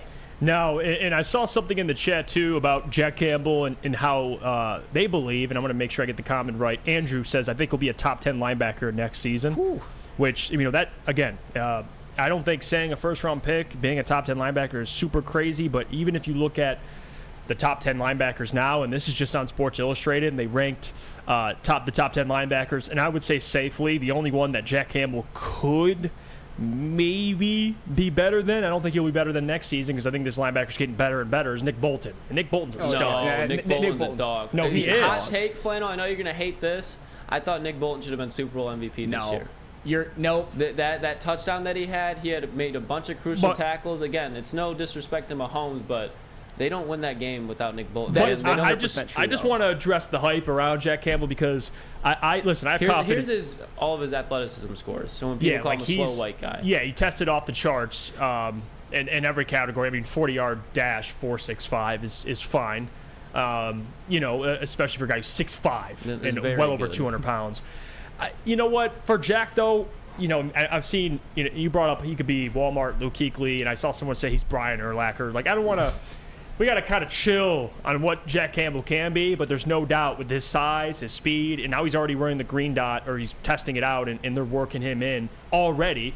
For a rookie, that's significant. Like, to be trusted that early in training camp before you even get put pads on, like, it speaks to who Jack Campbell is. And if anybody knows anything about Jack Campbell now, it'd be Gabby. You were there. What do you think? What has been kind of the overall opinion on Jack Campbell? Because he's been rising in training camp so far. That he's quiet but deadly. Overall, everyone has said obviously he keeps to himself. He's very humble. He's here to work hard. He's hard on himself. But that he's learning very quickly. So something will go wrong and he'll immediately want to go and fix it. He wants to learn. He wants to grow. And, we keep saying the pads are going to go on soon. The pads are going to go on tomorrow. And we're really going to see what happens with that. But I think with the progress that he's making and the resilience that he has with himself, not from external factors bringing in, not from his coaches, not from his teammates telling him, no, like, you're doing this wrong. He knows what he's done wrong and he wants to fix it. And it's giving me a very similar attitude to St. Brown because he's not relying on others to motivate him. He's very self-motivated and wants to be the best version of himself for this team. Yeah, he fits. I mean, take away the Campbell last name. He is like the perfect, like if you design a football player in a lab to at least fit the Lions and what they're looking for, it's Jack Campbell. Like the guy loves football, he fishes, and then he plays football, and then he fishes. So like that dude is a dude who loves football. There's no doubt about it. Country boy. Yeah, country boy. He's got that country strength, that farm boy strength. He could. I could play tomorrow. He has a high school basketball mixtape. Oh, jeez. You got to get that. Throwing down some dunks, man. He was yamming on dudes. No, you have to get that. I'll find it. And people are already chiming in. He says, Mark says the quiet assassin starting week 1 for a reason. Jake says people harp on his 40 time and omit that he has the best 3-cone drill or 3-cone and shuttle of the linebackers at the combine, and that ability to quickly change direction is big for linebackers. Very true, Jake. Casey says if Jack Campbell doesn't turn out to be an Urlacher or Spielman, it's a wasted draft pick when we could have taken a top cornerback. I mean, to say he has to be a Hall of Famer, maybe. I mean, if you could be untrue. If he can be in his career a guy who makes Pro Bowls, can be an All-Pro. If he can be a DeAndre Levy, I'm not saying like they're comparable, but just like I'm not saying they're comparable in how they play, but an impact like DeAndre Levy, it's a good pick. You know what though? I don't necessarily hate. Was it Casey? What they said? I don't think he has to be Brian Urlacher, but Spielman. I think Spielman is actually not in the way that they play, but in terms of the impact. I think Spielman is actually a good comp as far as what Jack Campbell's floor as a Detroit Lion can be, because he's more talented than Chris Spielman. Yeah, and you can't even really compare because Chris Spielman and his, when he played his rookie year, they didn't even record interceptions. So like we don't know at least the number. I just know Chris Spielman had like 150 combined tackles. So, and I think Jack Campbell in his rookie year can be a tackling machine. I do believe that, and no doubt will help the run game or the run defense, something that you didn't really see last year. But for even Malcolm Rodriguez, a 6th-round pick who came in almost at 100 combined tackles, don't tell me that a first-round pick can come in, get over 100 tackles, get an interception or two, get a couple sacks. I don't think saying Jack Campbell will be second in the Defensive Rookie of the Year race is crazy, because I do think he has that type of potential and he'll have that type of leeway. He'll be playing right away. So never count Jack Campbell out. Never do it. We'll go to break when we come. Never ever. When we come back, we'll discuss Ryan Day and what he said about the game and Michigan. And I just want to get Sam's thoughts and maybe get Lucas's thoughts. Yeah, I have some thoughts on this. Ohio native, and then we got the Michigan man. So you're going to want to stick around for that. Thank you, JB. we do that. Good man. Sam, can you tell everybody about our friends over at Swiss Insurance? Oh man. JB, damn you. Man, I was about to sing the Swiss Insurance read to the melody of Hail to the Victors, but anywho, I'll just read the read because Swiss Insurance is worthy of our reverence, because now that summer's here, it is important to make sure you are properly covered, whether it's a grad party or just a group of people over to enjoy the lake or pool. Your liability exposure increases significantly in summertime. Let the Swiss Insurance Group review your coverage and make sure you are protected from an unexpected loss. Check us out at swissins.com or call Mark today at 248-800-4177. Again, that is 248-800-4177. Swiss Insurance. Gabby is a college student struggling to study for her big exam. Then she discovered Syntron, a healthy way for her to stay awake and focus. Jennifer frequently has chaotic days like this until she gets online, orders some Syntron, and finds her groove. April visited her local grocery store, purchased a case of Syntron, and entered to win the Syntron 100K Vegas giveaway. Pick up your case of Syntron today at any Meijer location or visit drinksyntron.com/Vegas and enter for the 100K Vegas giveaway.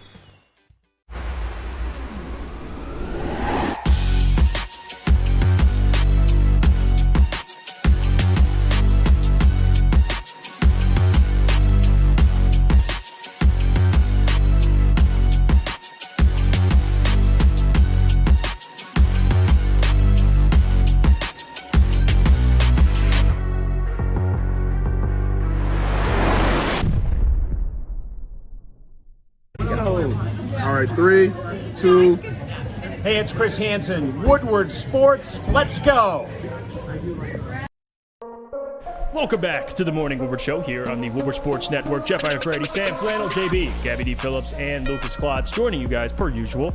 It's Thursday. We're kind of halfway into the second hour of the show. Don't forget to hit the like button. Subscribe if you haven't already. And by the way, I want to correct this for Chris Spielman. Not that they didn't record interceptions, but he didn't have any interceptions his first year. He had 5 sacks, though. Throughout his career, Chris only had 6 picks, which is crazy to think about. He was a tackling machine. But again, for Jack Campbell, I think he can be more of a ball hawk. I do think he has that, because you see him at Iowa. Even for Iowa and who they were playing, still taking the football away. So love that as well. I want to get into what Ryan Day said, and this was tweeted out by Angelique, sports writer for the Detroit News. If you guys don't follow her, she does great, covers U of M football, and she tweeted out, OSU coach Ryan Day says that with a change in the conference coming up, it's worth discussing moving the game so they can avoid potentially a back-to-back. It sounds like Ryan Day doesn't want that smoke. But also, he is kind of right, because if you think about it, with a game that physical, with that much on the line, it's the biggest game in the Big Ten throughout the entire season. A back-to-back, I do think it would take away some of the juice involved. I think it'd be better. Michigan, I want to hear your thoughts on it, because that schedule early on, Sam, usually you don't play a team like Ohio State, so I want your thoughts on that. But wouldn't it work better if you played Ohio State earlier and then it warmed up and played them later in the season rather than a back-to-back? All right, well, this idea is not one that I think is terrible or flawed or anything. I actually think there is some merit. But the last person I want to hear from right now regarding the Michigan-Ohio State rivalry is Ryan Day. Thanks. And to paraphrase the prophet JWoww from Jersey Shore, you can play the game. Hey, wait for it.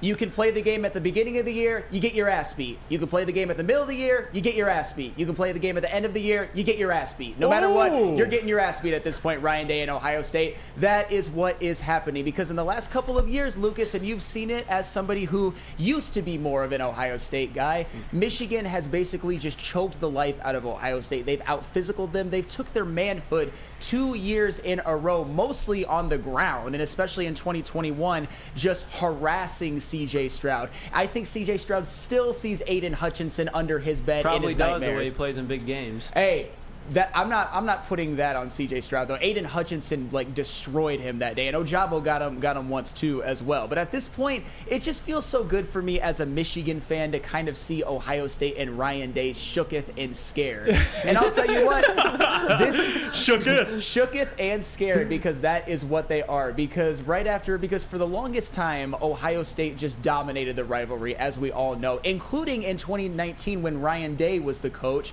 when Justin Fields and company Ermanni hung 56 on Michigan in a game at the Big House, in a game where I was at. Yeah, but don't worry, C.J. Stroud was better. Don't worry, C.J. Stroud was a better Ohio State quarterback. C.J. Stroud is not better than Justin Fields. I know you're not saying that. I'm not saying that, but I think you're a little too dismissive of Stroud. But that's neither here nor we'll get to that there. another day. We'll have a whole show about that. But the point is just I just love hearing from Ryan Day. Kind of hear him whining and crying and everything. Hear Mr. Third Base whining and just being like, "Oh, we should play the game. We can't play the game at the end of the year." You know what? Actually, try beating us at one time in this century. At this point, I don't want to hear from Ryan Day. Ohio State has been broken by Michigan. Michigan is just their kryptonite right now, because you saw Ohio State against Georgia play them very, very well. They were a field goal away from going to the national championship game and probably beating TCU, but they just have something for Michigan. They cannot beat them at this point. And this year they're going to go to the Big House when Michigan is going to be favored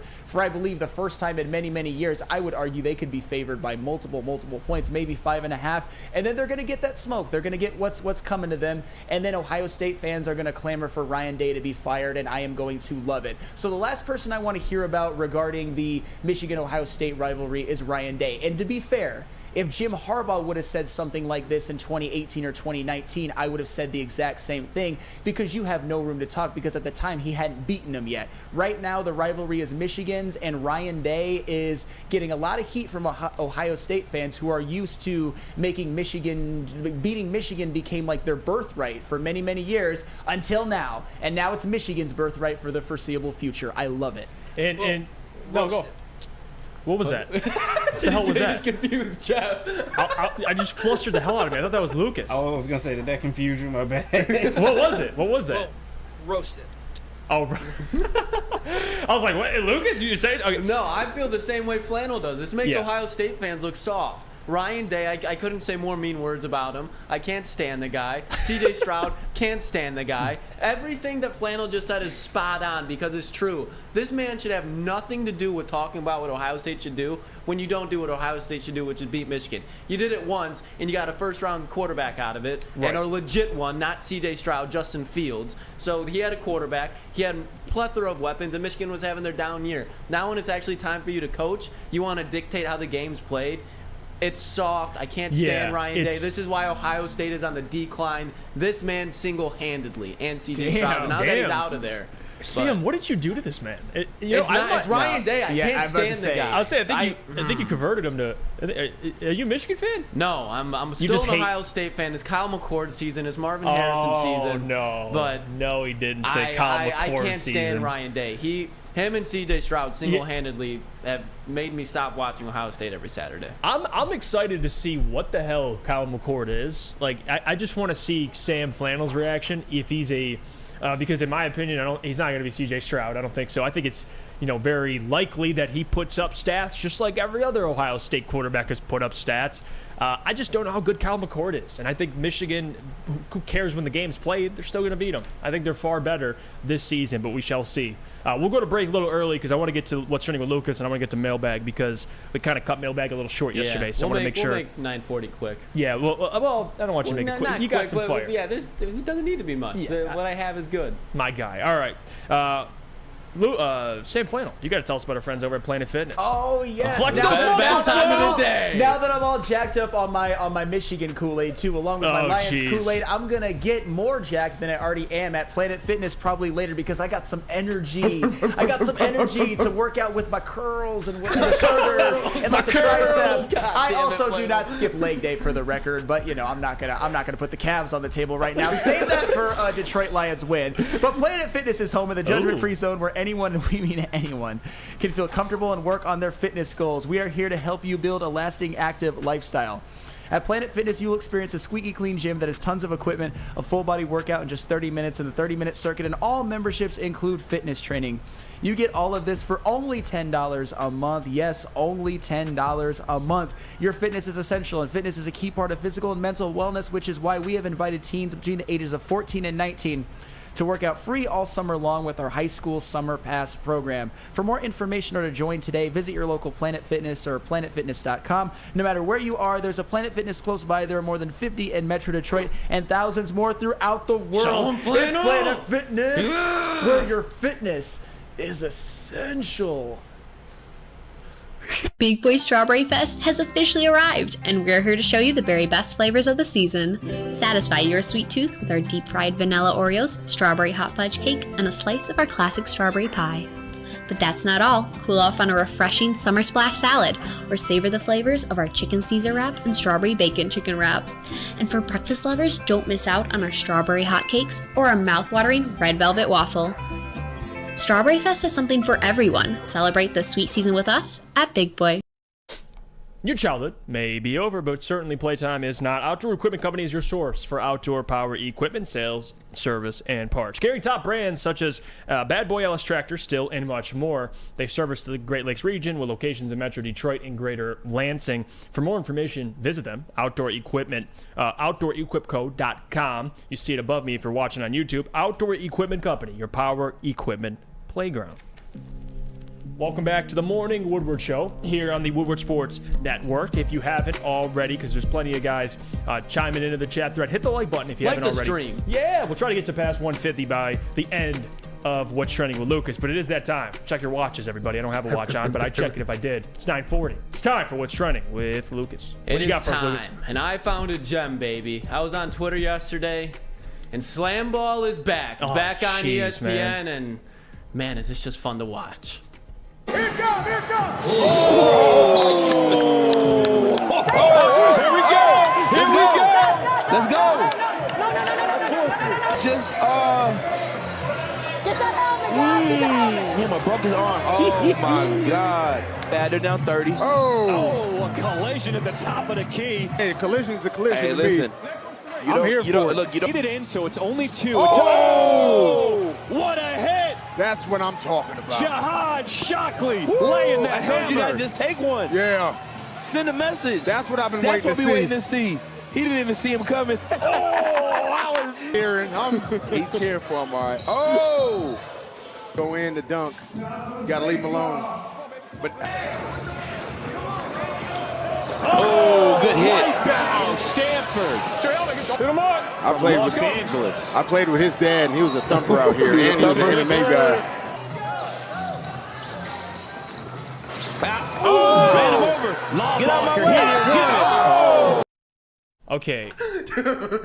Dude, you would have to be an absolute lunatic to play in that league. Yeah, it's like when you used to go to you play street ball with your boys, but this is like times 10, and you're like 10 feet in the air. That's what happens when you try to drive on me in the post. Well, You're getting laid out every time. Like somebody's gonna get killed. A matter of time. Not well, and I'm obviously exaggerating, but someone's going to break something. Like that, one of the falls that guy took, the way he landed, like on the trampoline, broken wrist or something. Yeah, like bad. It's only a matter of time. By the way, I haven't really, I know slam ball back in the day, but when you watch it, you're allowed to be that physical, right? Yeah, like it's completely legal. It's like once you step foot inside the line, then there's fouls. Like you can still hit the guy, but it's a foul. But otherwise than that, like the one guy, Jahan Shockley, by the way, remember the name. Oh, remember the name. Came out of nowhere. It's ingrained right here. Oh, but that would be harsh. If you had to pick 3 NFL players, there's 3 people per team. So you had to pick 3 players to watch on a slam ball court, who would it be? Well, give me Aaron Donald, Penei Sewell, because I want dudes that'll just kill dudes. And then I'll do Aaron Donald and Penei Sewell. They might fight each other, but at least I got 2 big dudes that are going to probably paralyze guys. And then the third dude I'll pick, I'll go with Tyreek Hill, just because he's flying around. Just give me the 2 enforcers, and then give me Tyreek Hill. Okay. All right. Flannel, who are you going with? I would probably, this is going to be kind of an odd list, but I'm making it up as I go. I would go Mike Williams, the Chargers wide receiver. I mean, that's bizarre. He's a big, tall wide receiver who goes up at high points to football. He could high point the rim and dunk. I would go with Trent Williams. My God, yeah, on a that's slam a ball good court. one. And do you know, I'm going to go off the board for another one. Ben Wallace? No, absolutely not. I would go with Jadeveon Clowney. Bro, what? Why Jadeveon? You're calculating random players. I love Jadeveon Clowney. Speaking of blowing his knee out, he would have blew his knee out on like 3 of those hits, man. Jadeveon Clowney his NFL career is criminally underrated, and he is he is owner of the greatest hit in college football history. I know because it happened against my team, and I still cheered for him because that play was so amazing. Now, baseball guy for life says Myles Garrett, DK Metcalf, and and Vontaze Burfict. DK's a good birthday. That's a great. I think would be on the other team dying. I think this guy won the game. Like baseball guy for life. Myles Garrett, he's bringing a helmet with him. And then you got DK Metcalf, who's a specimen, and then Vontaze, who just wants to kill dudes. That's a good team. Oh, yeah, by the way, this is an actual representation of what old heads think Michael Jordan had to go through every single time he went to the paint. Every single time. But Michael Jordan, instead, when he got hit, he would just do like a 360 and dunk it every single time. That's what happened every single time. And when it's LeBron, they just like Olay him to the basket. So that's why I don't like slam ball already. And by the way, and watch it, Sam, because if you say LeBron could play in this league, you're going to get hate for it. Because apparently he can't live in this league. Too soft. Oh, my God. In the 1980s, he couldn't even make it in the 80s with all that physicality. What is everything going to do? And by the way, King Leo says it's my birthday tomorrow. Love you guys. Man, King Leo, happy birthday, my man. Shout out to King Leo, the GOAT. I don't know what age you're turning. Put it in the chat, but happy birthday. Early birthday. Hopefully you'll be here tomorrow as well. It may be his birthday tomorrow, but it's my mom's birthday today, so happy birthday to Oh, happy birthday. Shout out. What else you got for us, Lucas? I know we're kind of taking up time here. But No, it's no problem. Okay. Oh, did I not load it in? I think yeah, it's right here. So we always talk about contract situations, especially with Jared Goff. Joe Burrow's in the news. And he said he thinks they will confidently be able to re-sign everyone on the team, meaning Jamar Chase and T. Higgins. Basically that. Joe Mixon took a pay cut. So obviously guys are willing to take pay cuts on this team. I don't expect Joe Burrow to, though. I really don't expect Jamar Chase to, because I think once Justin Jefferson gets paid, Jamar Chase can go, yeah, give me a little bit more than that. So it all comes down to, is T. Higgins willing to take a pay cut, in my opinion, which I think he will. I think the fact that they're having this much success, because winning cures all, we know that. So I think they will stick together. Do you guys think that the Bengals trio will stick together? I don't think so. And because you make a great point, Lucas, because winning does cure everything, but I think there is a part of it too. Every player has an ego. You have to have an ego to get to that level. And there is a part of it. Me and you talk about T. Higgins too, and we think T. Higgins could be easily a number one. He goes to any other team, the dude's going to put up, talk about 1,300 yards. I think he could be one of those guys too. But you got to think, though, for T. Higgins, who's as talented as he is, eventually he's going to think to himself, like, I could go get paid and put up numbers somewhere. Like winning, like it's crazy because players that win a lot early in their career kind of take it for granted, and then they go other places and they're like, damn, we were winning. Usually it's when it's the opposite, like a Calvin Johnson, usually later in the career, they're like, I got to go win. I got to go somewhere and win. I think it'll get to a point where T. Higgins is like, like, you know what? We had a great time. I love Joe Burrow, what he's done for me, but it's time for me to get my bag and go put up numbers. I think if I had to guarantee two, Jamar Chase and Joe Burrow will be there. They're going to find a way to keep those guys together. Maybe Tyler Boyd takes a discount, but T. Higgins, I think, is the one that leaves eventually. I have to agree with you, Jeff. I think Joe Burrow and Jamar Chase, they are one of those pass catching duos that are probably intertwined for life, and I think they'll be able to afford to make them. I mean, Joe Burrow probably the highest paid quarterback, and Jamar Chase amongst the highest paid wide receivers. He'll probably be the highest paid wide receiver when it's time to get his deal. But T. Higgins, I don't think they're going to be able to keep him because, as you guys said, as somebody who has watched a lot of Bengals games that I've rooted against them in, T. Higgins scares me almost as much as Jamar Chase. The way he can high point a football is just elite. Yep. He could go somewhere and be a 1,400-yard guy, no doubt about it. Yeah, absolutely. I agree. JB, thoughts? I think, honestly, the band will stay together. Like, I think out of all of them, T. Higgins will probably be the one that eventually does want to venture off and leave. But I think at this point right now, Joe Burrow is more concerned about winning. Not that he's going to sit here and take less in a contract, but I think he'll be happy with whatever the Cincinnati Bengals do decide to, offer him, whether that's 265 or, 268, somewhere around there. That's where it's not conveniently hurting the rest of the team. But I think he's more concerned about winning Super Bowls and getting championships. So I think the band stays back together somehow, some way. You got to think too, Joe Burrow looking at Justin Herbert get paid like. That's what I'm saying. I don't think Joe Burrow, I think, would be a guy that's willing if there was anybody out there, especially because he's from Cincy. I don't think he's ever going to want to leave. But I don't think the Bengals are going to try to discount Joe Burrow. I don't think there's any way. I feel like that'd be almost too disrespectful. Joe would have to come out and say, like, hey, don't pay me this much. I want to keep everybody here. But that was what's trending with Lucas, so appreciate you guys. We'll be back tomorrow with more. Yeah, good job, Lucas. Appreciate you, man. Yeah, we'll get to mailbag. Get your questions ready. I mean, listen, if I'm the GM of the Bengals or I'm Brad Veach, GM of the Chiefs, I'm giving Patrick Mahomes and Burrow like a piece of the franchise. Like I'm gonna talk to the ownership and be like, let's give this man a piece because like he ain't going nowhere. He's staying here for his entire career. He's the best quarterback they ever have or probably will ever have. Absolutely. Carson Palmer's next up. Absolutely. Will be the greatest Bengal ever. Yep, no question about that. Get your questions ready. We'll get to mailbag. We'll try to get to as many questions as we can. But before we do that, I gotta tell you about the party we're going to be having tomorrow at Dispo in Romeo. By the way, yeah, if you can, be there. If you got to re-up on whatever you got to get, be there. Woodward Sports will be there. All 4 of our shows, 8 a.m. to 7 p.m. Come stop by. There'll be a DJ. There'll be food there as well. It'll be a party. It'll be a lot of fun. You got to brace yourselves for an unforgettable experience and journey at the pinnacle of cannabis experience. Again, Dispo has over 12 locations. Like, people forget that. And they got a new one now in Whitmore Lake. They're continuing to grow. I'm telling you right now, the best bud tenders, one of the greatest experiences, and also great people, great owners. And that matters. I mean, you got to have great people that represent. They treat us like kings. They're they really guys. do. They're great people. They're not scumbags in any way, shape, or form. No, not whatsoever. Dispo Dispensary, your local cannabis plug. We'll see you after the break. Since the dawn of moving people, Chevrolet has led the way. The world of transportation is changing. At Feldman Chevrolet, we are leading the charge forward. With every electric vehicle, every mile traveled, one Feldman at a time. The company that puts more Chevys on Michigan roads is now the #1 name for Chevy electric vehicles. Welcome back to the Morning Woodward Show here at woodwardsports.com. Thanks for sticking with us all morning. We are so happy that you're here. And then tune back in at 11 a.m. for Big D Energy, 2 p.m. for Monty and Edwards with Maz, and 5 p.m. for your Woodward Heavyweights. Now it's mailbag time. It is. Mailbag time. Get your questions ready.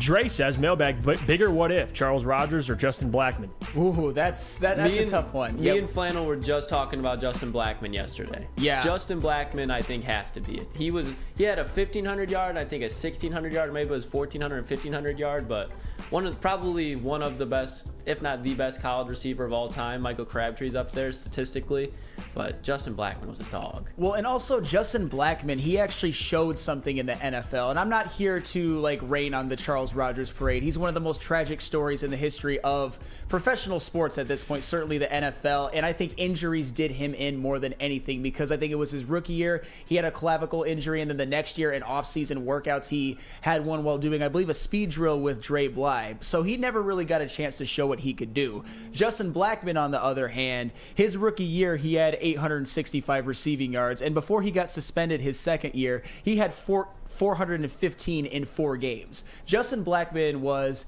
next on being one of those guys who you consider among the best wide receivers in the NFL, and he just kind of threw it all away. Justin Blackmon is by far the bigger what if.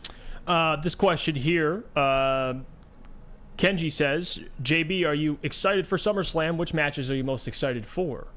Oh, SummerSlam. Let him cook. It's my wheelhouse right here. Yes, I'm excited for SummerSlam. I don't know. I think I'm excited for Cody and Brock Lesnar again, just to see in that matchup one more time, see what they're going to do and pull off here in Detroit. So Brock Lesnar. Oh, yeah, baby. Jeez. Brock Lesnar. Never forget. That's Dana White's boy right there. It is, too.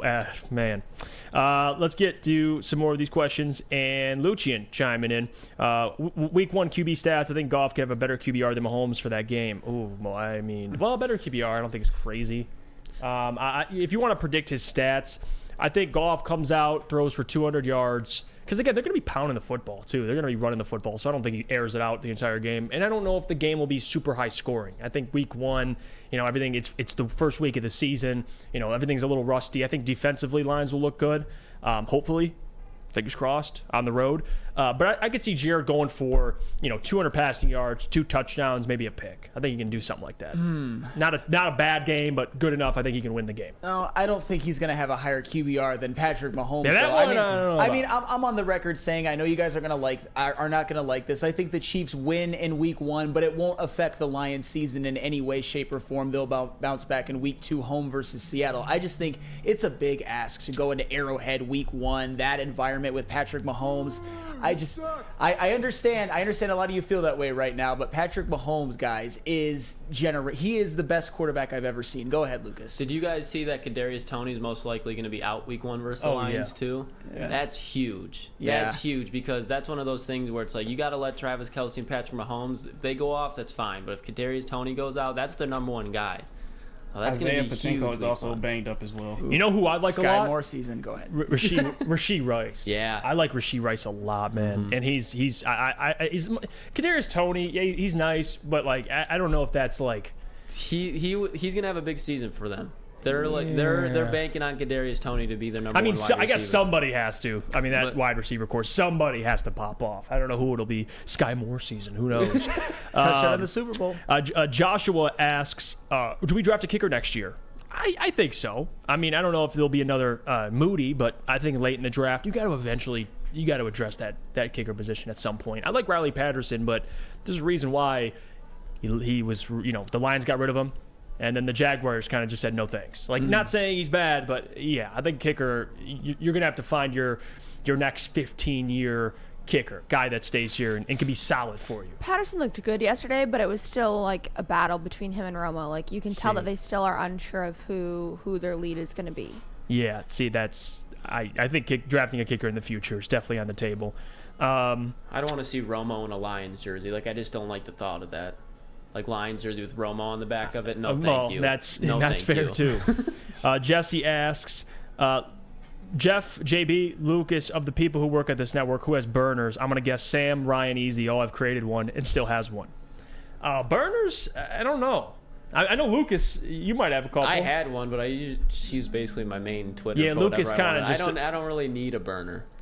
Yeah, I made a burner a while ago, but I've not hopped on that thing in quite some time. I don't know. I'm not the type of person that, like, if I'm going to say something, I'll just do it on my main if I feel a certain way. Yeah. And if it's not good enough to say on my main, if it's not PG enough, I just won't say it. So, I don't know. I'm not the type that goes on burners like KD and starts talking shit to people. I don't really care, to be honest with you. No, I'll debate you in person. That's more easier for me. Nope, I do not have a burner, believe it or not. I know you guys probably think I do. I do not have a burner because I stand by everything that I say. And if I'm wrong, I will tell you on the show. And if I'm right, I will also tell you on the show. And I will let everybody know. But no burners for me.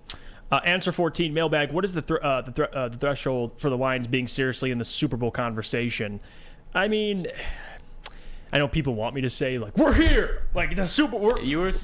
You were saying it the other day after the. Are you scared again? I was fired up. I'm you still scared? fired up. No, I'm not scared. Rich Eisen said the Lions fan base is most likely to be fed. Fed. Not scared. So with that being said, I think fed could mean a playoff win. Doesn't have to be make the Super Bowl. I don't know. What do they have in the NFC to win the NFC or make the NFC title game? I think they have like the fourth best odds. So by that definition, you are a contender. But man, a lot of stuff they have to prove still. Yeah, and we want the smoke. I mean, they're gonna get the smoke whether they like it or not. In week one, I don't think it's Super Bowl or bust for the Lions right now. But am I saying that they unequivocally could not make it? Absolutely not. They could. There are ways in which it could play out that they could make it. Not calling for it, but it's not outside the question. Jack says, mailbag, Jeff, when is the college football preview show going to be? All that stuff and more weekend content will be kind of forming over the next couple of weeks, so stay tuned for that. I know college football, pregame, postgame for the Lions, all that stuff will be kind of ironed out very quickly, so those details will get to you guys. Not right now, but yes, college football show. Booner's going to get involved with some betting stuff. It's going to be a lot of fun. Sam and Spencer going at it.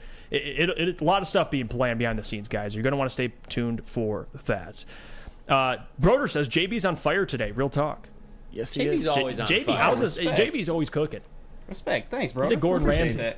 Guy never misses. He's always cooking. Broder, someone says, Jason Elder says, Broder is JB's burner. He's like commenting, yo, JB's cooking right now. He just goes back to whatever he's doing. Jack says, mailbag, Lucas and Sam, is Ryan Day the new John Cooper? Ryan Day is the worst coach to ever step foot in Columbus. No, jeez, stop it! He's single-handedly going to tear. Ohio State was dominating Michigan. You don't have to do much to keep. You just got to keep the path that they were going, and they went. Now Kyle McCord's our starting quarterback week 1. No, I mean, I are you kidding me? Are you kidding me? I understand that, but John Cooper was basically known for being the Ohio State coach that could win everything except against Michigan. I believe his record was like 2-10-1. And I'll tell you what, too.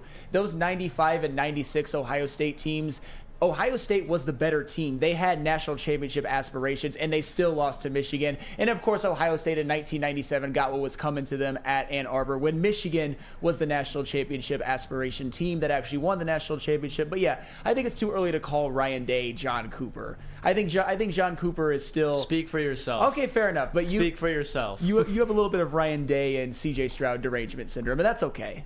Ohio State was such a good program. I know. Brian Hartline's the only thing keeping that program alive at this point. Brian Hartline. Don't shrug off Brian Hartline. Do not. This question, too, let's see. It was, who farted? Mailbag, aliens real or no? Isn't that crazy, too, that, like, yesterday, casually, it was just confirmed aliens are real? And, like, everyone just kind of, like... Yeah, do you see, what was the senator who like completely blacked out on screen too? Yeah, that's why there should be terms. He's one of them. He's one of them. The dude's he's a lizard. He's a lizard. Okay. He's one of the aliens among us.